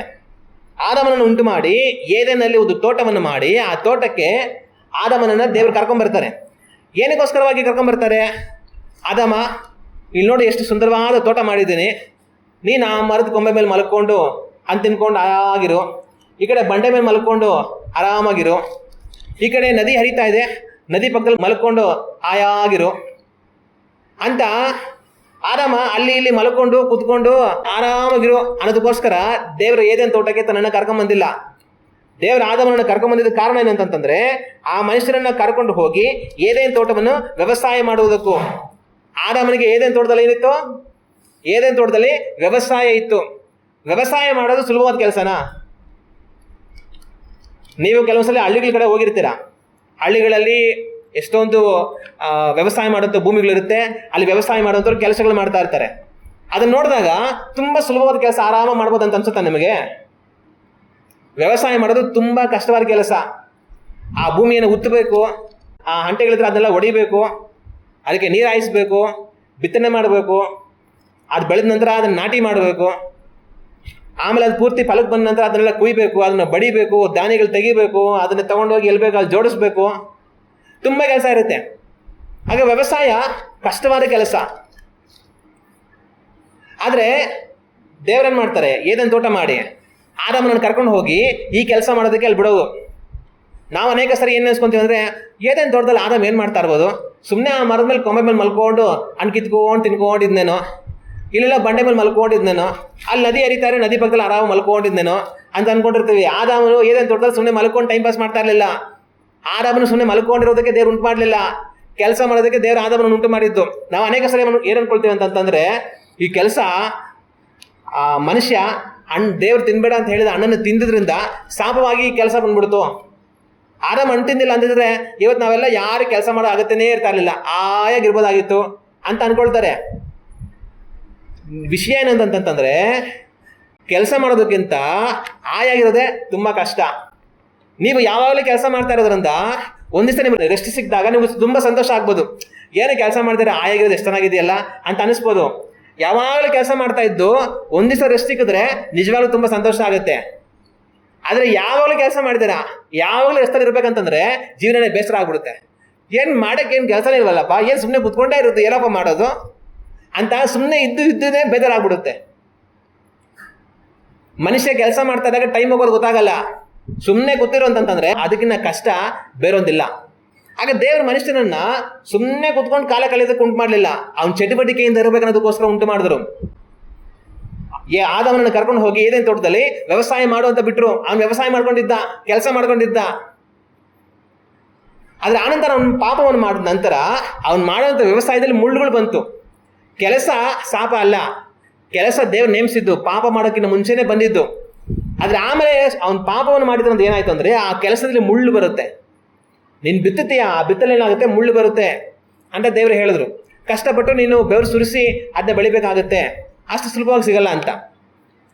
ಆದರೆ ಅದು ಬಿಟ್ಟು ಕೆಲಸನೇ ಶಾಪ ಅಲ್ಲ. ಆಗ ದೇವ್ರ ಉದ್ದೇಶ ಮನುಷ್ಯರನ್ನು ಉಂಟು ಮಾಡಿದಾಗ ಅವ್ನು ಚಟುವಟಿಕೆಯಿಂದ ಇರಬೇಕು. ಅದಕ್ಕೆ ಆದಾಮನಿಗೆ ದೇವ್ರ ಕೆಲಸವನ್ನು ಏರ್ಪಡಿಸ್ಕೊಟ್ಟಿದ್ದು, ವ್ಯವಸಾಯ ಮಾಡು ನೀನು ಏದೇನು ತೋಟದಲ್ಲಿ ಅಂತ ಅಂದ್ಬಿಟ್ಟು. ಆದರೆ ನಮ್ಮ ಈ ಸಮೀಪ ಕಾಲಗಳವರೆಗೂ ಕೂಡ ಮನುಷ್ಯ ತುಂಬ ಚಟುವಟಿಕೆಯಿಂದ ಇದ್ದ. ಆದರೆ ನಮ್ಮ ಈ ಸಮೀಪ ಕಾಲಗಳೆಲ್ಲ ಏನಾಗ್ಬಿಟ್ಟಿದೆ ಅಂತಂತಂದರೆ ಮನುಷ್ಯನ ಚಟುವಟಿಕೆ ತುಂಬ ಕಡಿಮೆ ಆಗಿಬಿಟ್ಟಿದೆ. ಹೆಂಗೆ ಅಂತಂದರೆ ಉದಾಹರಣೆಗೆ ಪ್ರಯಾಣ ಮಾಡೋದನ್ನು ನಾವು ತಗೊಳ್ಳೋಣ. ಇವತ್ತಿನ ಕಾಲದಲ್ಲಿ ನೀವು ಇಲ್ಲಿಂದ ಮೈಸೂರಿಗೆ ಹೋಗ್ಬೇಕಂತ ಅನ್ಕೊಳ್ತೀರಾ ಅಂತ ಅನ್ಕೊಳ್ಳಿ. ಹೆಂಗೆ ಹೋಗ್ತೀರಾ ಮೈಸೂರಿಗೆ? ಇವಾಗಿನ ಕಾಲದಲ್ಲಿ ಹೆಂಗೆ ಹೋಗ್ತಾರೆ ಅಂತಂದರೆ, ಒಂದು ಬೈಕಲ್ಲಿ ಹೋಗ್ತಾರೆ, ಇಲ್ಲಾಂದರೆ ಕಾರಲ್ಲಿ ಹೋಗ್ತಾರೆ, ಇಲ್ಲಾಂದರೆ ಟ್ರೈನಲ್ಲಿ ಹೋಗ್ತಾರೆ, ಇಲ್ಲಾಂದರೆ ಬಸ್ಸಲ್ಲಿ ಹೋಗ್ತಾರೆ, ಇಲ್ಲಾಂದರೆ ಟಿ ವಿ ಎಸ್ ಲಾರಿ ಬಂದರೆ ಟಿ ವಿ ಎಸ್ ಲಾರಿಲಿ ಹೋಗ್ತಾರೆ, ಏನದ್ರಲ್ಲ ಒಂದ್ರಲ್ಲಿ ಹೋಗ್ಬಿಡ್ತಾರೆ. ಆದರೆ ಹಿಂದಿನ ಕಾಲ ಹಂಗಿರಲಿಲ್ಲ. ಹಿಂದಿನ ಕಾಲದಲ್ಲಿ ಮೈಸೂರಿಗೆ ಹೋಗ್ಬೇಕು ಅಂತಂದರೆ ಇದ್ದಿದ್ದು ಒಂದು ನಾನು ನಡ್ಕೊಂಡೇ ಹೋಗಬೇಕು, ಇಲ್ಲ ಅಂತಂದರೆ ಸ್ವಲ್ಪ ಹತ್ತಿರದ ಕಾಲದಲ್ಲಿ ನಮಗೆ ಸೈಕಲ್ ಇರ್ತಾಯಿತ್ತು, ಸೈಕಲ್ ತೊಳ್ಕೊಂಡು ಹೋಗ್ಬೇಕು. ಅದು ಬಿಟ್ಟರೆ ಹಿಂದಿನ ಕಾಲದಲ್ಲಿ ಬೇರೆ ಯಾವುದೂ ಅವಕಾಶ ಇರಲಿಲ್ಲ. ಮನುಷ್ಯನಿಗೆ ನಡೆಯೋದು ತುಂಬ ಒಳ್ಳೆಯದು. ನೀವು ನಡೆಯುವಾಗ ಏನಾಗುತ್ತೆ, ಇಡೀ ಬಾಡಿ ಪೂರ್ತಿ ಕೆಲಸ ಮಾಡುತ್ತೆ. ಮನುಷ್ಯನಿಗೆ ತುಂಬ ಒಳ್ಳೆಯದು ನಡೆಯೋದು. ಅದೇ ಥರ ಸೈಕಲ್ ತೊಳೆಯೋದು ಕೂಡ ತುಂಬ ಒಳ್ಳೆಯದು. ಸೈಕಲ್ ತೊಳೆಯುವಾಗ ಆ ಕಾಲಿಗೆ ಆಡ್ತಾ ಇರುವಾಗ ಏನಾಗುತ್ತೆ, ಅದು ಬಾಡಿಗೆ ಒಳ್ಳೆ ಎಕ್ಸಸೈಸು. ಮತ್ತು ತುಂಬ ನಾವು ಒತ್ತಡ ಹಾಕಿ ಬಲ ಪ್ರಯೋಗ ಮಾಡಿ ಸೈಕಲ್ ತೊಳೆಯುವಾಗ ಶರೀರಕ್ಕೆ ಅದು ತುಂಬ ಒಳ್ಳೆಯದು. ಆಗ ನಡೆಯೋದಾಗಿರಲಿ, ಸೈಕಲಲ್ಲಿ ಹೋಗೋದಾಗಿರಲಿ ಮನುಷ್ಯರಿಗೆ ತುಂಬ ಒಳ್ಳೆಯದು. ಹಿಂದಿನ ಕಾಲದಲ್ಲಿ ನಡೀತಾ ಇದ್ರು, ಇಲ್ಲ ನಮಗೆ ಹತ್ತಿರದ ಕಾಲದಲ್ಲಿ ಸ್ವಲ್ಪ ಸೈಕಲ್ ಇರ್ತಾಯಿತ್ತು, ಸೈಕಲ್ ತುಳಿತಾ ಇದ್ರು. ಎರಡೂ ಕೂಡ ಮನುಷ್ಯರಿಗೆ ಒಳ್ಳೆಯದೇ. ಆದರೆ ನಾನು ನೀವು ಈ ಥರ ಕಾಲದಲ್ಲಿ ಏನಾಗ್ಬಿಟ್ಟಿದೆ ಅಂತಂತಂದರೆ ಎಲ್ಲರಿಗೂ ಮೋಟರ್ ಬೈಕು. ಒಂದು ಕಾಲದಲ್ಲಿ ಮನೆಗೆ ಒಂದು ಗಾಡಿ ಇದ್ರೇ ದೊಡ್ಡ ವಿಷಯ. ಇವತ್ತು ಮನೆಯಲ್ಲಿ ಎಷ್ಟು ಜನ ಇದ್ದಾರೋ ಜನಕ್ಕಿಂತ ಜಾಸ್ತಿ ಗಾಡಿಗಳಿರುತ್ತೆ. ಒಬ್ಬೊಬ್ಬರಿಗೆ ಎರಡೆರಡು ಗಾಡಿ. ಈಗಿನ ಕಾಲದಲ್ಲಿ ಗಾಡಿಗಳು ಜಾಸ್ತಿ ಆಗ್ಬಿಟ್ಟು ಹೋಗೋರೆಲ್ಲ ಗಾಡಿ ಮೇಲೆ ಹೋಗೋದು, ಯಾರು ಹೆಜ್ಜೆನ ನೆಲಕ್ಕೆ ಇರೋದೇ ಇಲ್ಲ. ಇವತ್ತು ಇಲ್ಲಿಂದ ಒಂದು ಸ್ವಲ್ಪ ಆ ರೋಡ್ ಕೊನೆ ಗಂಟೆ ಹೋಗ್ಬೇಕಾದ್ರೆ ಗಾಡೀಲಿ ಹೋಗಿ ಬರ್ತೀನಿ. ಒಂದು ಕಾಲದಲ್ಲಿ ಕಿಲೋಮೀಟರ್ ಗಂಟೆ ಹೋಗ್ಬೇಕಂದ್ರೂ ಕೂಡ ನಡ್ಕೊಂಡೆ ಹೋಗೋರು. ಇವತ್ತು 2 ಹೆಜ್ಜೆ ಹೋಗ್ಬೇಕಂದ್ರೆ ಗಾಡಿನೇ ಬೇಕು, ಗಾಡಿ ಇಲ್ಲದ್ರೆ ಹೋಗೋದೇ ಇಲ್ಲ. ಅವಾಗ ಈ ಥರ ನಮ್ಮ ಕಾಲಗಳಲ್ಲಿ ಎಲ್ಲರೂ ಗಾಡಿ ಮೇಲೆ ಕೂತ್ಕೊಂಡು ಹೋಗಿ ಹೋಗಿ ಹೋಗಿ ಏನಾಗಿದೆ ಅಂತಂದರೆ ಶಾರೀರಿಕವಾದ ಚಟುವಟಿಕೆ ಇಲ್ಲ. ಇದರಿಂದ ಏನಾಗುತ್ತೆ ಅಂತಂತಂದರೆ ಮನುಷ್ಯನ ಆರೋಗ್ಯ ಕೆಟ್ಟೋಗುತ್ತೆ. ಮತ್ತು ಇನ್ನೊಂದು, ಇವತ್ತು ನಮ್ಮ ಮನೆಗಳನ್ನ ನಾವು ಗಮನಿಸಿದ್ರೆ, ಒಂದು ಕಾಲದಲ್ಲಿ ನಮ್ಮ ಮನೆಗಳಲ್ಲಿ ನಮ್ಮ ಸ್ತ್ರೀಯಂದರು ಖಾರ ರುಬ್ಬೇಕು ಸಾರಿಗೆ, ಆ ಒಳ್ಳು ಕಲ್ಲಲ್ಲಿ ಹಾಕ್ಕೊಂಡು ಚೆನ್ನಾಗಿ ಖಾರ ರುಬ್ಬೋರು. ದೋಸೆ ಇಡ್ಲಿಗೆ ನೆನೆ ಹಾಕಿದ್ದೀವಿ, ದೋಸೆ ಇಡ್ಲಿ ಮಾಡಬೇಕು, ಅದಕ್ಕೂ ರುಬ್ಬು. ಚಟ್ನಿ ಮಾಡಬೇಕು, ಅದಕ್ಕೂ ರುಬ್ಬು. ಏನೇ ಮಾಡ್ಬೇಕಂದ್ರೆ ಚೆನ್ನಾಗಿ ರುಬ್ಬು ಅಂತ ರುಬ್ತಾಯಿದ್ರು. ಆ ರುಬ್ಬೋದು ಮನುಷ್ಯನಿಗೆ ಒಳ್ಳೆ ಎಕ್ಸಸೈಸು. ಆದರೆ ಇವತ್ತೇನಾಗಿದೆ ಅಂದರೆ ಮಿಕ್ಸಿ ಬಂದಿದೆ. ಖಾರ ರುಬ್ಬೇಕಾ ಅದ್ರೊಳಗಡೆ ಹಾಕೋ ಡರ್ರನ್ಸು, ಚಟ್ನಿ ರುಬ್ಬೇಕಾ ಎಲ್ಲ ಹಾಕೋ ಡರ್ರನ್ಸು, ಇಡ್ಲಿ ದೋಸೆಗೆ ರುಬ್ಬೇಕಾ ಎಲ್ಲ ಹಾಕೋ ಡರ್ರನ್ಸು. ಆಗ ಎಲ್ಲದಕ್ಕೂ ಡರ್ರನ್ಸ್ ಅಂತ ಅಂದ್ಬಿಟ್ಟು ಓಡ್ತಾ ಇದೆ. ಆದರೆ ನಮ್ಮ ಬಾಡಿ ಮಾತ್ರ ಓಡ್ತಾ ಇಲ್ಲ. ನಮ್ಮ ಬಾಡಿ ಎಲ್ಲ ಏನಾಗಿದೆ, ಏನು ಕೆಲಸ ಇದ್ದೀರಾ, ಗಾಸಿ ಇದ್ದೀರಾ, ಆರಾಮಾಗಿದೆ. ನೀವು ಆರಾಮಾಗಿದ್ದರೆ ಗಾಸಿ ಕೊಡ್ತೀರ ಶರೀರಕ್ಕೆ, ನಿಮ್ಮ ಶರೀರ ಜಲ್ದಿ ಕೆಟ್ಟೋಗುತ್ತೆ. ಇವಾಗ ನೀವೊಂದು ಕಾರ್ ತೊಗೊಂಡ್ರಿ ಅಂತ ಅಂದ್ಕೊಳ್ಳಿ, ಒಂದು 6 ತಿಂಗಳು ತೊಗೊಂಡೋಗಿ ಶೆಟ್ಟಲ್ಲಿ ಹಾಕ್ಬಿಟ್ಟು ಬೀಗ ಹಾಕ್ಬಿಟ್ಟು ಬಂದ್ಬಿಟ್ರಿ. 6 ತಿಂಗಳಾದಮೇಲೆ ಕೀ ಹಾಕ್ಬಿಟ್ಟು ಸ್ಟಾರ್ಟ್ ಮಾಡಿಬಿಟ್ಟು ಡರ್ರ ಅಂತ ಓಡಿಸ್ಕೊಂಡು ಹೋಗ್ತೀನಿ ಅಂದ್ರೆ ಹೋಗುತ್ತಾ? ಅದು ಎಲ್ಲ ಕಟಕ್ ಕಟಕ್ ಕಟಕ್ ಅಂತ ಸೌಂಡ್ ಬರುತ್ತೆ. ಯಾಕಂದರೆ 6 ತಿಂಗಳು ಅದನ್ನು ಓಡಿಸ್ತಾರೆ, ನಿಲ್ಲಿಸ್ಬಿಟ್ಟು ಎಲ್ಲ ಜಾಮ್ ಆಗ್ಬಿಟ್ಟು ಕಿಲ್ ಬಿಡಿದ್ಬಿಟ್ಟು ಅದೆಲ್ಲ ಕೆಟ್ಟೋಗಿರುತ್ತೆ. ನೀವು ಓಡಿಸ್ಕೊಂಡ್ರೆ ಎಲ್ಲ ಪಾರ್ಟ್ಸ್ಗಳು ಹಂಗೆ ಮುರಿದೋಗುತ್ತೆ, ಉದುರೋಗುತ್ತೆ. ಶರೀರ ಕೂಡ ಹಂಗೇನೆ. ಕಾರು ದಿನ ಓಡಿಸ್ತಾ ಇದ್ರೆ ಚೆನ್ನಾಗಿರುತ್ತೆ, 6 ತಿಂಗಳು ಒಂದೇ ಕಡೆ ನಿಲ್ಲಿಸ್ಬಿಟ್ರೆ ಅದು ಬೇಗ ಕೆಟ್ಟೋಗುತ್ತೆ. ಮನುಷ್ಯನ ಶರೀರ ಕೂಡ ಶರೀರಕ್ಕೆ ಕೆಲಸ ಕೊಟ್ಟರೆ, ಮನುಷ್ಯ ಚಟುವಟಿಕೆಯಿಂದ ಇದ್ದರೆ, ಅವನು ಓಡಾಡ್ತಾ ಇದ್ರೆ, ತೂಕ ಎತ್ತಾ ಇದ್ರೆ, ಹತ್ತುತ್ತಾ ಇದ್ರೆ, ಇಳಿತಾ ಇದ್ರೆ ಶರೀರ ಚೆನ್ನಾಗಿರುತ್ತೆ. ಸುಮ್ಮನೆ ಒಂದೇ ಕಡೆ ಏನು ಕೆಲಸ ಮಾಡಿದ್ರೆ ಗಾಸಿ ಕೊಡಿದ್ರೆ ಕುತ್ಕೊಂಡೇ ಇದ್ರೆ ಏನಾಗುತ್ತೆ ಅಂತಂದರೆ ಶರೀರದಲ್ಲಿ ಕೊಬ್ಬು ಜಾಸ್ತಿ ಆಗಿ ಎಲ್ಲ ಪಾರ್ಟ್ಸ್ಗಳು ಜಾಯಿಂಟ್ ಆಗಿ ಬಾಡಿ ಬೇಗ ಕೆಡೋಗುತ್ತೆ. ಆವಾಗಲೇ ರೋಗ ಬಾಧೆಗಳು ಬರೋದು. ಮತ್ತು ಹಿಂದಿನ ಕಾಲದಲ್ಲಿ ನಮ್ಮ ಮನೆಗಳಲ್ಲಿ ತಾಯಿದ್ರು ಬಟ್ಟೆ ಒಗಿತಾ ಇದ್ರು. ಬಟ್ಟೆ ಒಗೆಯೋದಕ್ಕೆ ಎಷ್ಟು ಕೆಲಸ ಮಾಡಬೇಕು ಗೊತ್ತು ನಿಮಗೆಲ್ಲ ಚೆನ್ನಾಗಿ ಗೊತ್ತಿರುತ್ತೆ, ನನಗೆ ಹೇಳ್ಬೇಕಾದ್ರೆ ಕೆಲಸ ಇಲ್ಲ. ಬಟ್ಟೆ ಒಗಿಬೇಕಂದ್ರೆ ಬಟ್ಟೆ ಎಲ್ಲ ನೆನೆ ಹಾಕಬೇಕು, ಆಮೇಲೆ ಅದು ತೊಗೊಂಡು ಒಂದೊಂದಕ್ಕೆ ಸೋಪ್ ಹಾಕಬೇಕು, ನೀರು ಹಾಕಬೇಕು, ನಾರಾಗಿ ಉಜ್ಜಬೇಕು, ಅದನ್ನು ನೀರೆಲ್ಲ ತೆಗಿಬೇಕು, ಮತ್ತು ಅದನ್ನ ಎತ್ತಿ ಒಗಿಬೇಕು, ಅದು ಮತ್ತೆ ಜಾಲಾಡಬೇಕು, ಅದನ್ನ ಹಿಂಡಬೇಕು, ತೊಗೊಂಡೋಗಿ ಎತ್ಕೊಂಡು ಹಾಕಬೇಕು, ಎಷ್ಟೊಂದು ಕೆಲಸ. ಆದರೆ ಇವಾಗ ಏನಾಗುತ್ತೆ ಅಂತಂತಂದರೆ ನಮಗೆಲ್ಲ ವಾಷಿಂಗ್ ಮಿಷಿನ್ ಬಂದ್ಬಿಡ್ತು. ವಾಷಿಂಗ್ ಮಿಷಿನ್ ಬಂದಮೇಲೆ ಏನು ಕೆಲಸ ಇಲ್ಲ, ಬಟ್ಟೆ ಎಲ್ಲ ತೊಗೊಂಡೋಗಿ ವಾಷಿಂಗ್ ಮಿಷಿನ್ ಹಾಕು, ಅದು ಸ್ವಲ್ಪ ಪೌಡ್ರ್ ಹಾಕು, ಮುಚ್ಚಿಬಿಟ್ಟು ಸ್ವಿಚ್ ಆನ್ ಮಾಡು, ಅಷ್ಟೇ ಬಟ್ಟೆ ಒಗೆದ್ಬಿಡುತ್ತೆ. ಆಗ ಬಟ್ಟೆ ಒಗೆಯುವಾಗ ನಮಗಿದ್ದಂಥ ದೈಹಿಕವಾದ ಶ್ರಮ ವಾಷಿಂಗ್ ಮಿಷಿನ್ ಬಂದಮೇಲೆ ಇಲ್ಲ. ಬಟ್ಟೆ ಇವತ್ತು ವಾಷಿಂಗ್ ಮಿಷಿನಲ್ಲಿ ಸ್ಪೀಡಾಗಿ ಕ್ಲೀನ್ ಆಗ್ತಾ ಇದೆ, ನಮ್ಮ ಶರೀರಗಳು ಕೆಟ್ಟೋಗ್ತಾ ಇದೆ ಕೆಲಸ ಇಲ್ದಿರ. ಮತ್ತು ಹಿಂದಿನ ಕಾಲಗಳಲ್ಲಿ ಇವತ್ತು ಸ್ವಲ್ಪ ಬಿಸಿನೀರು ಹಿಡಿ ಹೋಗಿ ಅಂತಂತಂದರೆ ಟಕ್ಕಂತ ಬಿಸಿನೀರು ಇಡ್ಬೋದು. ಹೆಂಗೆ ಹೋಗಿ ಗ್ಯಾಸ್ ಸ್ಟವ್ ತಿರುಗಿಸ್ಬಿಟ್ಟು ಪಟಾರ ಅಂತ ಹೊಡೆದ್ರೆ ಹಂಗೆ ಅಂಟ್ಕೊಳ್ಳುತ್ತೆ. ಆಮೇಲೆ ಬಿಸಿನೀರು ಇಟ್ಟರೆ ಹಂಗೆ ಬಿಸಿ ಆಗಿಬಿಡುತ್ತೆ. ಹಿಂದಿನ ಕಾಲಗಳಲ್ಲಿ ಒಂದು ಸ್ವಲ್ಪ ಬಿಸಿನೀರು ಇಟ್ಬಿಡೋದು ಅಷ್ಟು ಸುಲಭ ಇರಲಿಲ್ಲ. ಮನೇಲಿ ಹಿಂದಿನ ಕಾಲದಲ್ಲಿ ಒಲೆಗಳು ಯಾವ ಥರ ಇತ್ತು ಅಂತಂದರೆ, ಮನೇಲಿ ಏನಾದ್ರು ಅಡುಗೆ ಮಾಡಬೇಕು, ನೀರು ಬಿಸಿ ಮಾಡಬೇಕು ಅಂತಂದರೆ ಊರಿಂದ ಆಚೆ ಹೋಗಬೇಕು. ಅಲ್ಲಿ ಕಟ್ಟಿಗೆ ಇರುತ್ತೆ, ಕಡ್ಡಿ ಇರುತ್ತೆ, ಹುಲ್ಲಿರುತ್ತೆ, ಎಲ್ಲ ಹಾಯ್ಕೊಂಡು ಕಟ್ಕೊಂಡು ತಲೆ ಮೇಲೆ ಇಟ್ಕೊಂಡು ಬರಬೇಕು. ಅದನ್ನು ಬಂದು ಮನೆ ಹತ್ರ ಹಾಕ್ಬಿಟ್ಟು ಅವನದೇ ಕಡ್ಡಿಗಳು ತೆಗೆದು ಒಲೆಗೆ ಇಟ್ಬಿಟ್ಟು ಅದು ಸ್ವಲ್ಪ ಕಿಡಿ ಹಾಕಿ ಅದನ್ನು ಅಂಟಿಸಿ ಅದನ್ನು ಊಬಿ ಅದು ಸ್ವಲ್ಪ ಬೆಂಕಿ ಬಂದ ಮೇಲಿಂದ ಅದ್ರ ಮೇಲೆ ಪಾತ್ರೆ ಇಟ್ಟು ಅದನ್ನ ಬಿಸಿ ಮಾಡಿ ಅದು ತಿನ್ಬೇಕು, ಕುಡಿಬೇಕಾಗಿತ್ತು. ಆಗ ಹಿಂದಿನ ಕಾಲದಲ್ಲಿ ಒಲೆ ಉರಿಸೋದೇ ದೊಡ್ಡ ಕೆಲಸ. ಕಟ್ಟಿಗೆ ತರೋದು, ಅದನ್ನೆಲ್ಲ ಇಡೋದು, ಅಂಟಿಸೋದು. ಆದರೆ ಇವಾಗಿನ ಕಾಲದಲ್ಲಿ ಏನಾಯಿತು, ಒಂದು ಸೆಕೆಂಡಲ್ಲಿ ಗ್ಯಾಸ್ ಅಂದ್ಕೊಂಡ್ಬಿಡುತ್ತೆ. ನಮಗೆ ಕೆಲಸ ಕಮ್ಮಿ ಆಯಿತು, ಅದು ಶರೀರಕ್ಕೆ ಏನಾಯ್ತು ಅಂತಂದರೆ ರೋಗ ಜಾಸ್ತಿ ಆಯಿತು.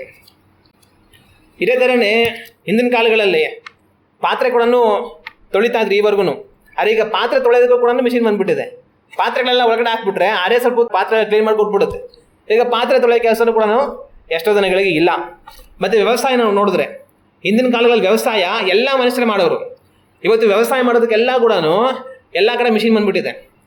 ಒಂದು ಕಾಲದಲ್ಲಿ ಹೊಲ ಪೂರ್ತಿ ಜನರು ಸೇರಿಕೊಂಡು ಹಸುಗಳನ್ನ ಕಟ್ಕೊಂಡು ಆ ನೇಗಿಲು ಇಟ್ಕೊಂಡು ಹೊಲ ಎಲ್ಲ ಉತ್ಕೊಂಡು ಬರೋರು. ಇವತ್ತೇನಿಲ್ಲ, ಒಂದು ಫೋನ್ ಮಾಡಿದ್ರೆ ಒಂದು ಟ್ರ್ಯಾಕ್ಟರ್ ಬರುತ್ತೆ. ಆ ಟ್ರ್ಯಾಕ್ಟರ್ ಬಂದು ಡರ್ರ ಅಂತ ಓಡಿಸ್ಬಿಟ್ಟು ಎಲ್ಲ ಉದ್ಬಿಟ್ಟೋಗ್ಬಿಡುತ್ತೆ. ಆಮೇಲೆ ಬಿತ್ತನೆ ಮಾಡಿದ್ಮೇಲೆ ಬೆಳೆದ ಮೇಲಿಂದ ಹಿಂದಿನ ಕಾಲದಲ್ಲಿ ಕೈಯೆಲ್ಲ ಕಟಾವು ಮಾಡೋರು. ಇವತ್ತು ಕಟಾವು ಮಾಡೋದಕ್ಕೆ ಮಿಷಿನ್ ಬಂದುಬಿಟ್ಟಿದೆ. ಆ ಮಿಷಿನ್ ಬಂದು ಎಲ್ಲ ಕಟಾವು ಮಾಡಿ ಹಾಕ್ಬಿಡುತ್ತೆ. ಈ ಥರ ವ್ಯವಸಾಯದಲ್ಲೂ ಕೂಡ ಎಲ್ಲರಿಗೂ ಇವತ್ತು ಮಿಷಿನ್ಗಳು ಬಂದುಬಿಟ್ಟಿದೆ. ಮನುಷ್ಯನಿಗೆ ಕೆಲಸ ಕಮ್ಮಿ ಆಗಿಬಿಟ್ಟಿದೆ. ಆದರೆ ಇದರಿಂದ ಏನಾಗುತ್ತೆ, ಮನುಷ್ಯನ ಆರೋಗ್ಯ ಬೇಗ ಕೆಟ್ಟೋಗುತ್ತೆ. ಮತ್ತು ಅದು ಮಾತ್ರ ಅಲ್ದಿರ, ಹಿಂದಿನ ಕಾಲಗಳಲ್ಲಿ ನಮ್ಮ ಹತ್ರ ಇವತ್ತಿರೋ ಥರ ಈ ಮೊಬೈಲು ಮತ್ತೊಂದೆಲ್ಲ ಇರಲಿಲ್ಲ. ಒಂದು ವೇಳೆ ಇವಾಗ ನಮ್ಮ ಪಕ್ಕದೂರಲ್ಲಿ ಯಾರಿಗೋ ಒಂದು ವಿಷಯ ಏನೋ ಹೇಳಬೇಕು, ಅವು ನಾವೇನು ಮಾಡಬೇಕಾಗಿತ್ತು, ನಾವೇ ಅವ್ರನ್ನ ನಡ್ಕೊಂಡೋಗಿ ಅವ್ರ ಮನೆ ಬಾಗಿಲು ತಟ್ಬಿಟ್ಟು ಅಣ್ಣ ಹಿಂಗೈತನ ವಿಷಯ ಅಂತ ಹೇಳಿ ಬರಬೇಕಾಗಿತ್ತು. ಇಲ್ಲಾಂದರೆ ನಮ್ಮ ಊರಲ್ಲೇ ಯಾವುದೋ ಒಂದು ಮನೆಗೆ ಹೇಳ್ಬೇಕಂದ್ರೆ ಆ ಮನೆ ಹತ್ರ ನಾವೇ ಹೋಗಿ ಹೇಳಿ ಬರಬೇಕಾಗಿತ್ತು. ಇಲ್ಲ ನಮ್ಮ ಬೀದಿಯಲ್ಲೇ ಯಾರೋ ಬೀದಿ ಕೊನೆಯಲ್ಲಿ ಪಕ್ಕದ ಬೀದಿಯಲ್ಲೋ ಯಾರಿಗೋ ಏನು ಹೇಳ್ಬೇಕಂದ್ರೆ ನಾವೇ ಹೋಗಬೇಕಾಗಿತ್ತು, ಹೇಳ್ಬೇಕಾಗಿತ್ತು, ಬರಬೇಕಾಗಿತ್ತು. ಆದರೆ ಇವತ್ತು ಎಲ್ಲರ ಕೈಯಲ್ಲಿ ಮೊಬೈಲ್ ಬಂದ್ಬಿಟ್ಟಿದೆ. ಈ ಎಲ್ಲರ ಕೈಯಲ್ಲಿ ಮೊಬೈಲ್ ಬಂದ್ಬಿಟ್ಟಿರೋದ್ರಿಂದ ಏನು, ಪಕ್ಕದ ಹಳ್ಳಿಗೆ ಹೋಗಿ ಏನೋ ವಿಷಯ ಹೇಳಿ ಬರೋದಿರಲಿ, ಪಕ್ಕದ ಬೀದಿಗೆ ಹೋಗಿ ಏನೋ ಹೇಳಿ ಬರೋದಿರಲಿ, ನಮ್ಮ ಬೀದಿಯಲ್ಲೇ ಯಾರೊಬ್ರಿಗೆ ಹೋಗಿ ಏನೋ ಹೇಳಿ ಬರೋದಿರಲಿ, ಒಂದೇ ಮನೇಲಿ ಇದ್ಕೊಂಡು ಒಬ್ರಿಗೊಬ್ರು ಇವತ್ತು ವಿಷಯ ಹೇಳೋದಿಲ್ಲ. ಒಬ್ಬರು ಈರುಮಲ್ಲಿ ಇರ್ತಾರೆ, ಇನ್ನೊಬ್ರು ಈರುಮಲ್ಲಿ ಇರ್ತಾರೆ. ಇವ್ರ ಹತ್ರ ಏನೋ ವಿಷಯ ಇರುತ್ತೆ, ಈರುಮಲ್ಲಿ ಇರೋಂಥವ್ರಿಗೆ ಬಂದು ಹೇಳ್ಬೇಕು. ಅಲ್ಲಿಂದ ಎದ್ದು ಇಲ್ಲಿಗೆ ಬಂದು ಅಣ್ಣ ಹಿಂಗೈತನ ವಿಷಯ ಅಂತ ಹೇಳಲ್ಲ. ಆ ರೂಮಿಂದ ಈ ರೂಮ್ಗೆ ಮೆಸೇಜು ಹಿಂಗೆ ವಿಷಯ ಅಂತ ಅಂದ್ಬಿಟ್ಟು, ಇಲ್ಲಾಂದ್ರೆ ಆ ರೂಮಿಂದ ಈ ರೂಮ್ಗೆ ಫೋನು ಹಿಂಗೈತೆ ವಿಷಯ ಅಂದ್ಬಿಟ್ಟು. ಅಲ್ಲಿ ಸೋಫಾ ಮೇಲೆ ಮಲ್ಕೊಂಡಿರ್ತಾರೆ, ಎದ್ದಾಗ ಅಲ್ಲಿ ರೂಮಲ್ಲಿ ಹೋಗಿ ಹೇಳೋ ಅಂತಂತಂದ್ರೆ ಆ ಮೆಸೇಜ್ ಮಾಡ್ತೀನಿ ಬಿಡು. ಇಲ್ಲಿಂದ ಎದ್ದು ಆ ರೂಮ್ಗೆ ಹೋಗೋದು ಕಷ್ಟ ಇವತ್ತು. ಆ ಫೋನ್ ಮಾಡ್ತೀನಿ ಬಿಡು, ಹೋಗುತ್ತೆ. ಹಾಗೆ ನಮ್ಮ ಕೈಯಲ್ಲಿ ಮೊಬೈಲ್ ಬಂದ್ಬಿಟ್ಟು ಮೊಬೈಲೆಲ್ಲ ಏನು ಮಾಡಿಬಿಟ್ಟಿದೆ ಅಂತಂತಂದರೆ ನಮ್ಮನ್ನ ದೊಡ್ಡ ಸೋಂಬೇರಿಗಳು ಮಾಡಿಬಿಟ್ಟಿದೆ. ಒಂದು ಹೆಜ್ಜೆ ಇಲ್ಲಿಂದ ಎದ್ದು ಅಲ್ಲಿ ಹೋಗಲ್ಲ, ಎಲ್ಲ ಮೊಬೈಲಲ್ಲೇ ಮೆಸೇಜು, ಮೊಬೈಲಲ್ಲೇ ಫೋನು. ಇದರಿಂದ ಏನಾಗುತ್ತೆ ಅಂತಂದರೆ ಶರೀರಕ್ಕೆ ಕೆಲಸ ಇಲ್ಲ. ಶರೀರಕ್ಕೆ ಕೆಲಸ ಇಲ್ದಿರ ಇದ್ದ ಜಾಗ ಇದ್ಕೊಂಡು ಆರೋಗ್ಯ ಹೋಗ್ತಾ ಹೋಗ್ತಾ ಹೋಗ್ತಾ ಕೆಟ್ಟೋಗುತ್ತೆ.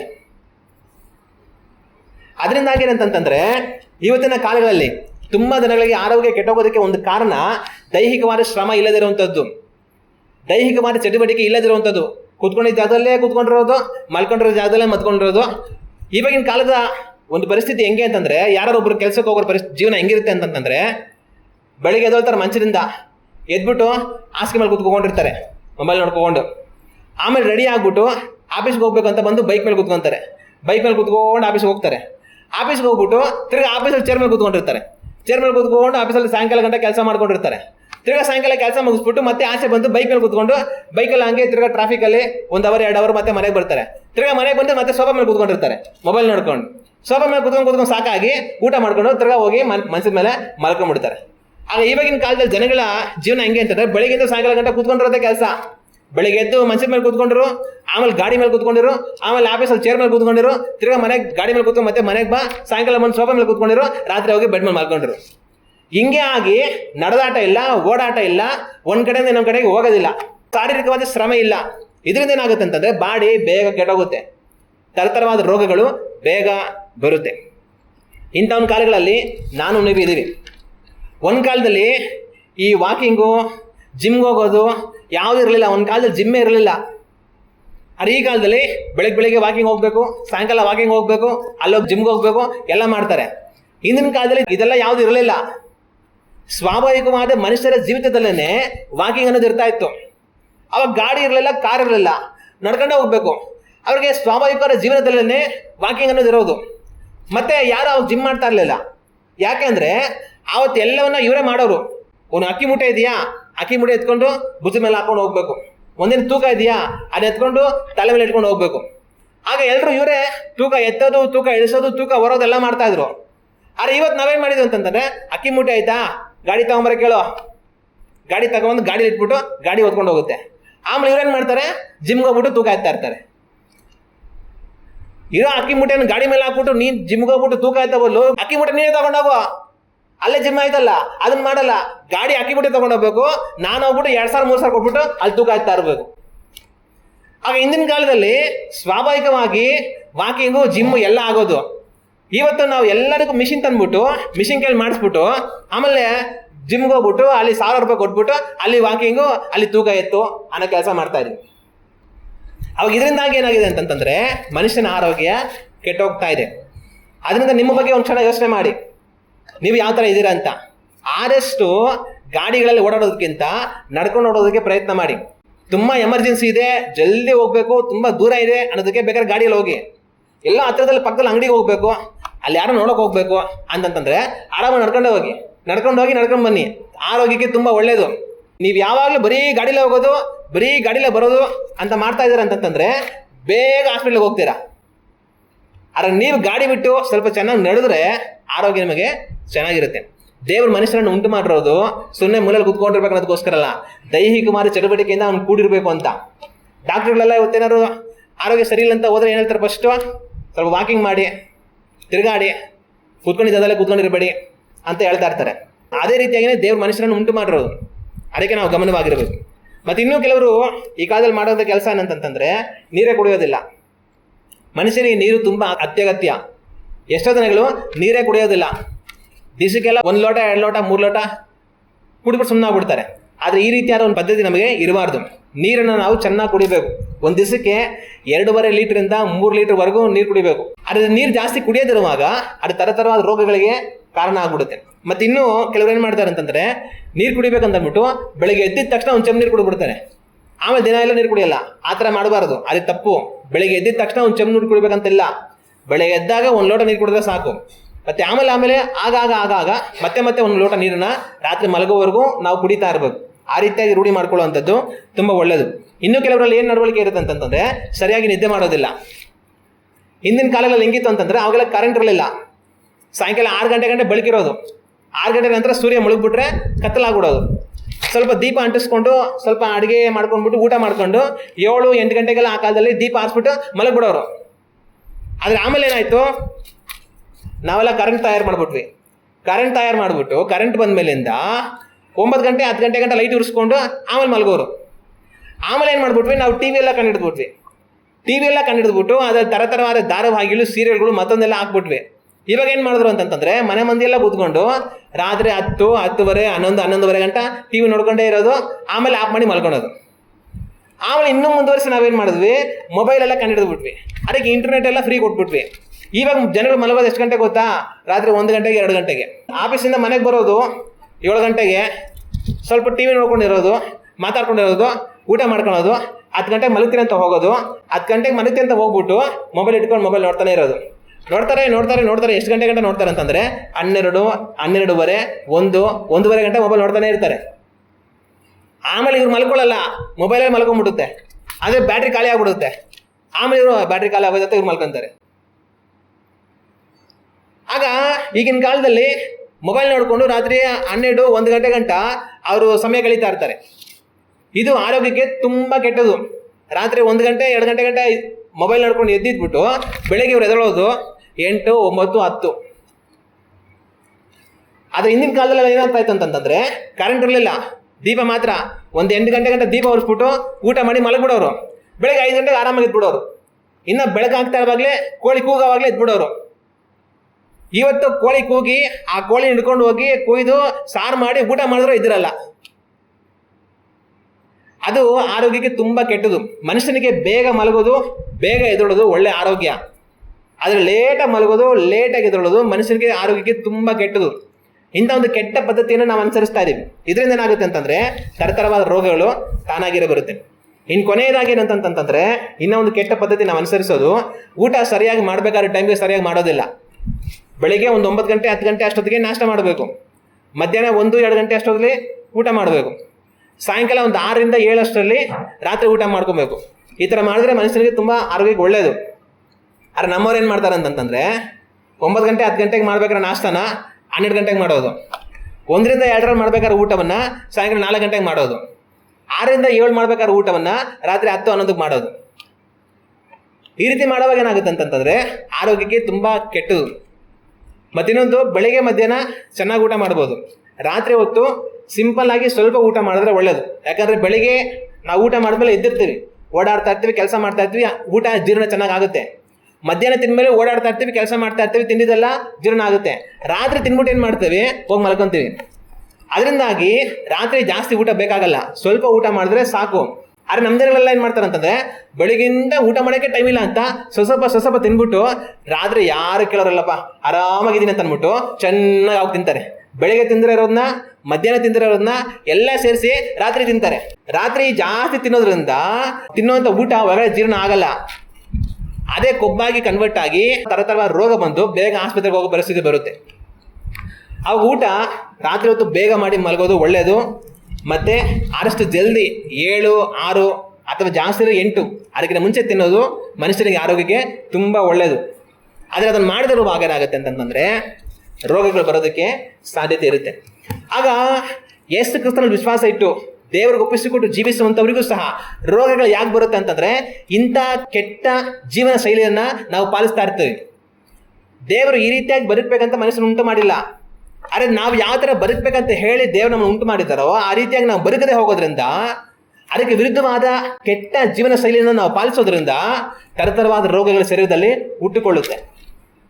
ಅದರಿಂದ ಇವತ್ತು ನಿಮ್ಮ ಬಗ್ಗೆ ಒಂದು ಕ್ಷಣ ಯೋಚನೆ ಮಾಡಿ, ನಿಮ್ಮ ಜೀವನ ಶೈಲಿ ಯಾವ ಥರ ಇದೆ, ನೀವು ಯಾವ ಥರ ಊಟಗಳನ್ನ ಮಾಡ್ತೀರಾ.